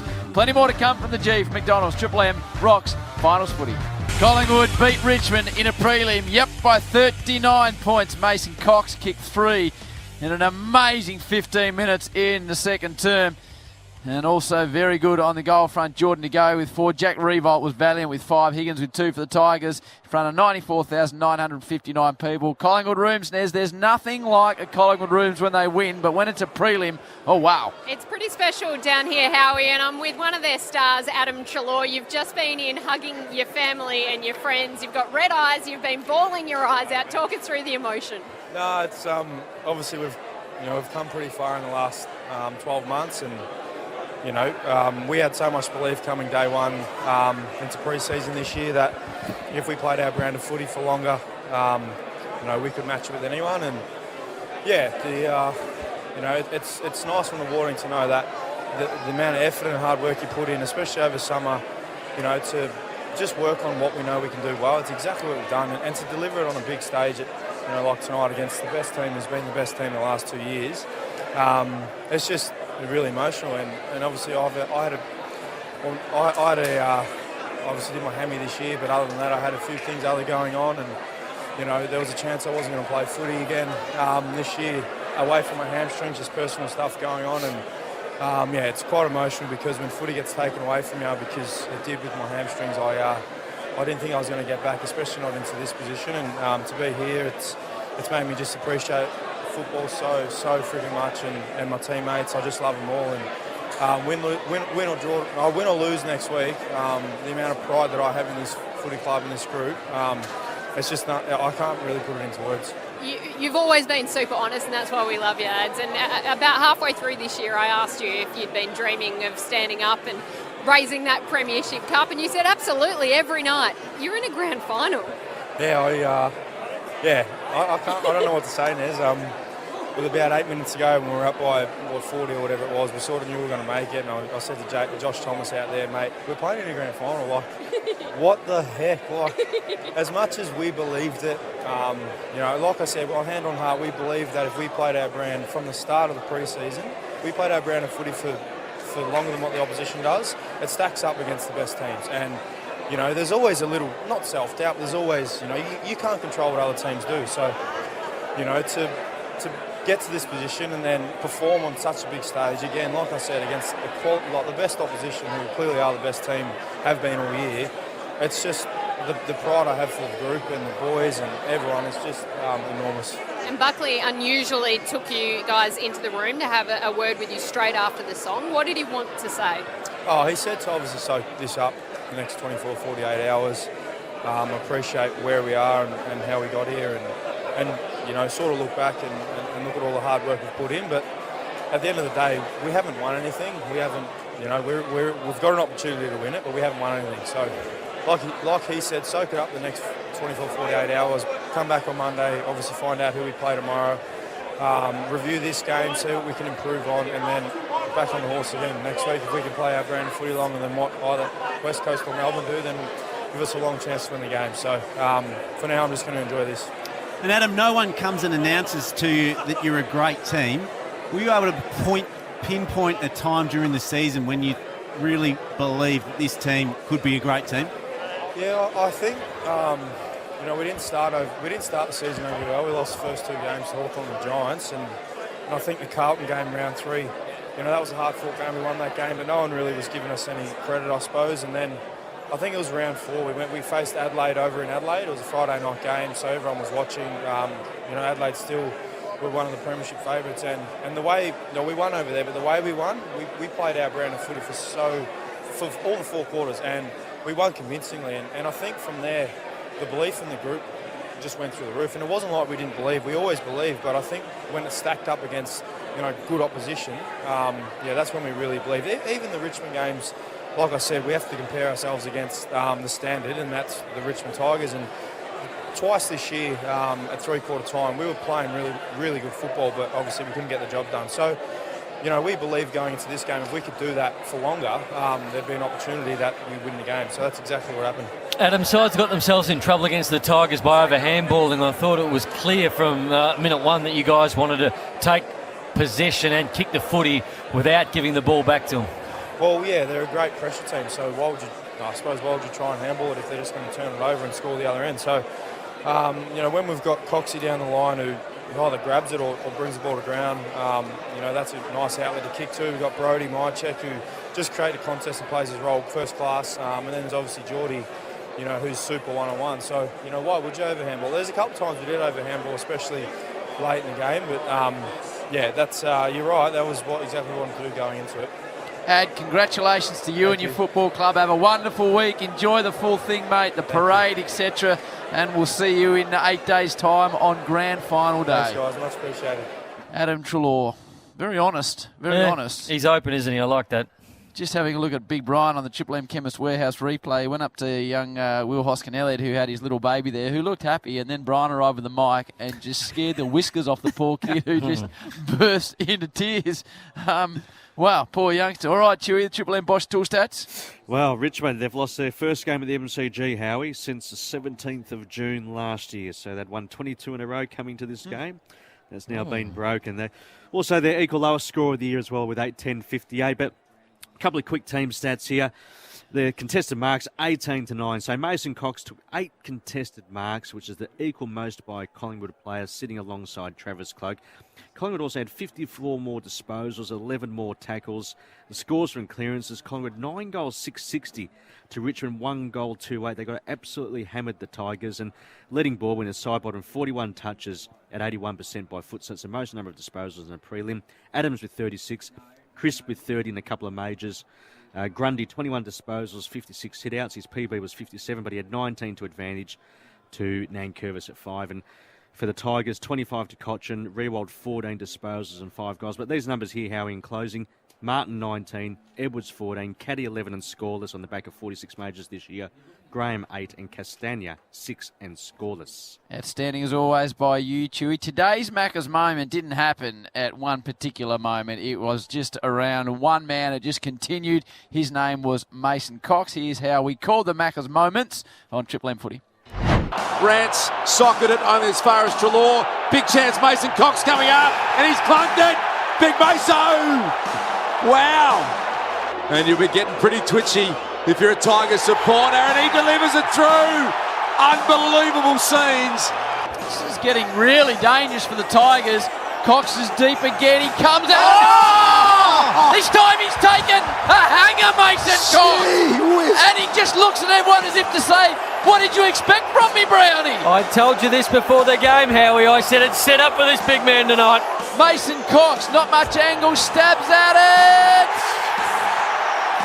And it is a goal! Tigers. Pendlebury does chip it to Mason Cox. It's like a replay does. Gee whiz. He's got it again, the big unit. Mason Cox lines up, keeps it low.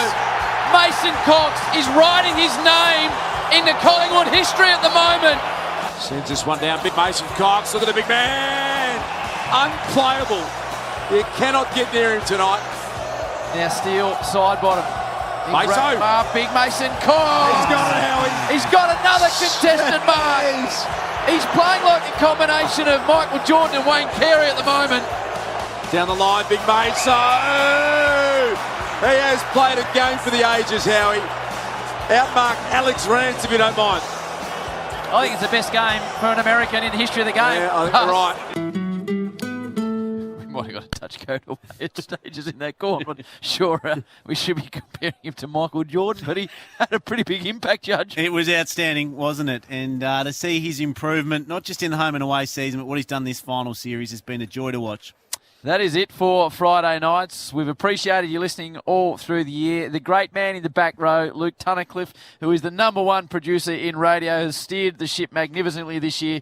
He's done a great job. So well done to you, Tunners, and thank you very much for getting us to this point, Judge. No brown-nosed Tunners now after slagging off when everyone was listening. He's been absolutely fantastic. Hey, that's it for the MCG, Chewy. Nicely done by you. Thanks, Howard. Well done, Jace. Well done, the brown dog. And the Judge. That is it. I tell you what, massive upset preliminary final style. Collingwood 15-7-97, Richmond 8-10-58. Collingwood win it by 39 points. It'll always be remembered as the night Mason Cox tore the MCG apart. The boys with the Saturday rub back from midday. An extraordinary game of footy here. The Pies are into a grand final for McDonald's. Triple M rocks. Finals footy.